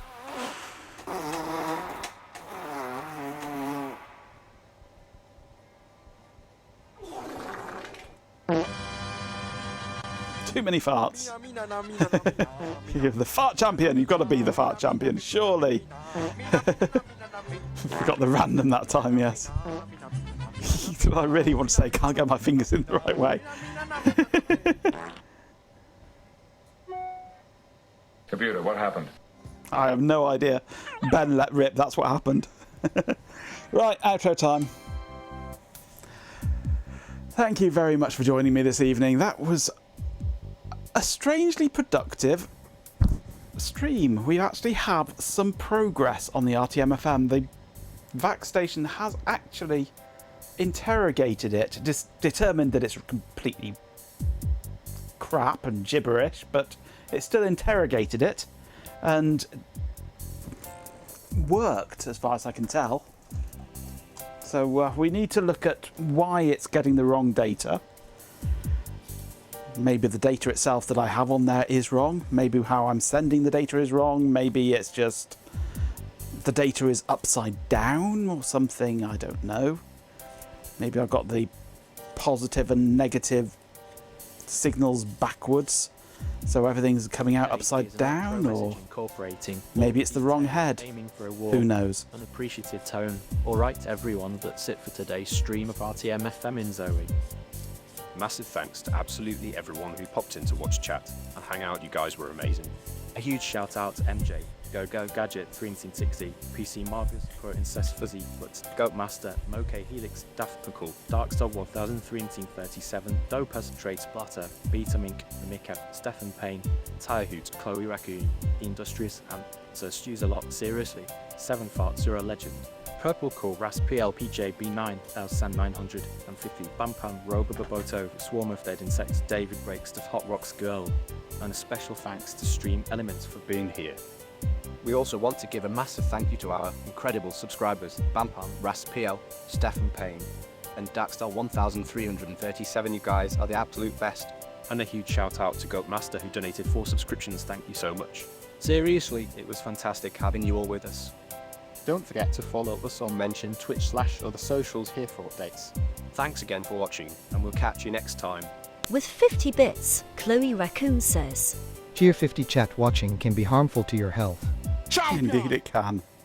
Indeed it can. Right, so yes, be sure to join Ben tomorrow for his wonderful rainbow antics. And I'll pop up again over the weekend, no doubt. So keep an eye out on the social side of things to be sure to get the notifications of when I go live. And all the rest of the outro gibberish that is automatic placeholder, boilerplate stuff. And yeah. I shall see you at some point over the weekend, no doubt. I expect Shelby will be doing some more pie disc ripping over the weekend. So I'll probably stream at the same time as him. Python. Ugh. Careful with that bush. Indeed, I shall try to be. One of them is a rather large and Yes, I'm an idiot. thorny pyracantha, which is not fun to prune.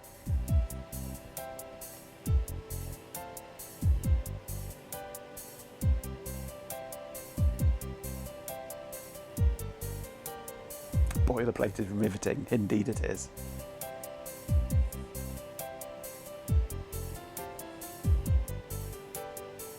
Garden with a flamethrower.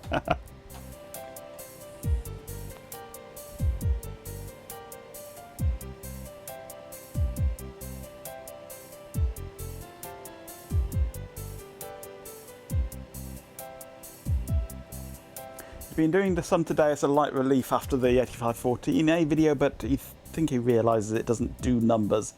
Yeah, people aren't really a fan of it. It has to be said. It's understandable.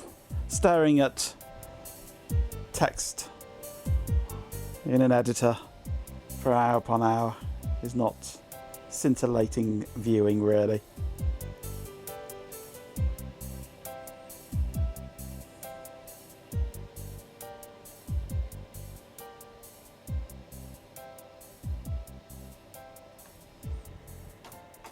I'll see you later anyway. Cheerio.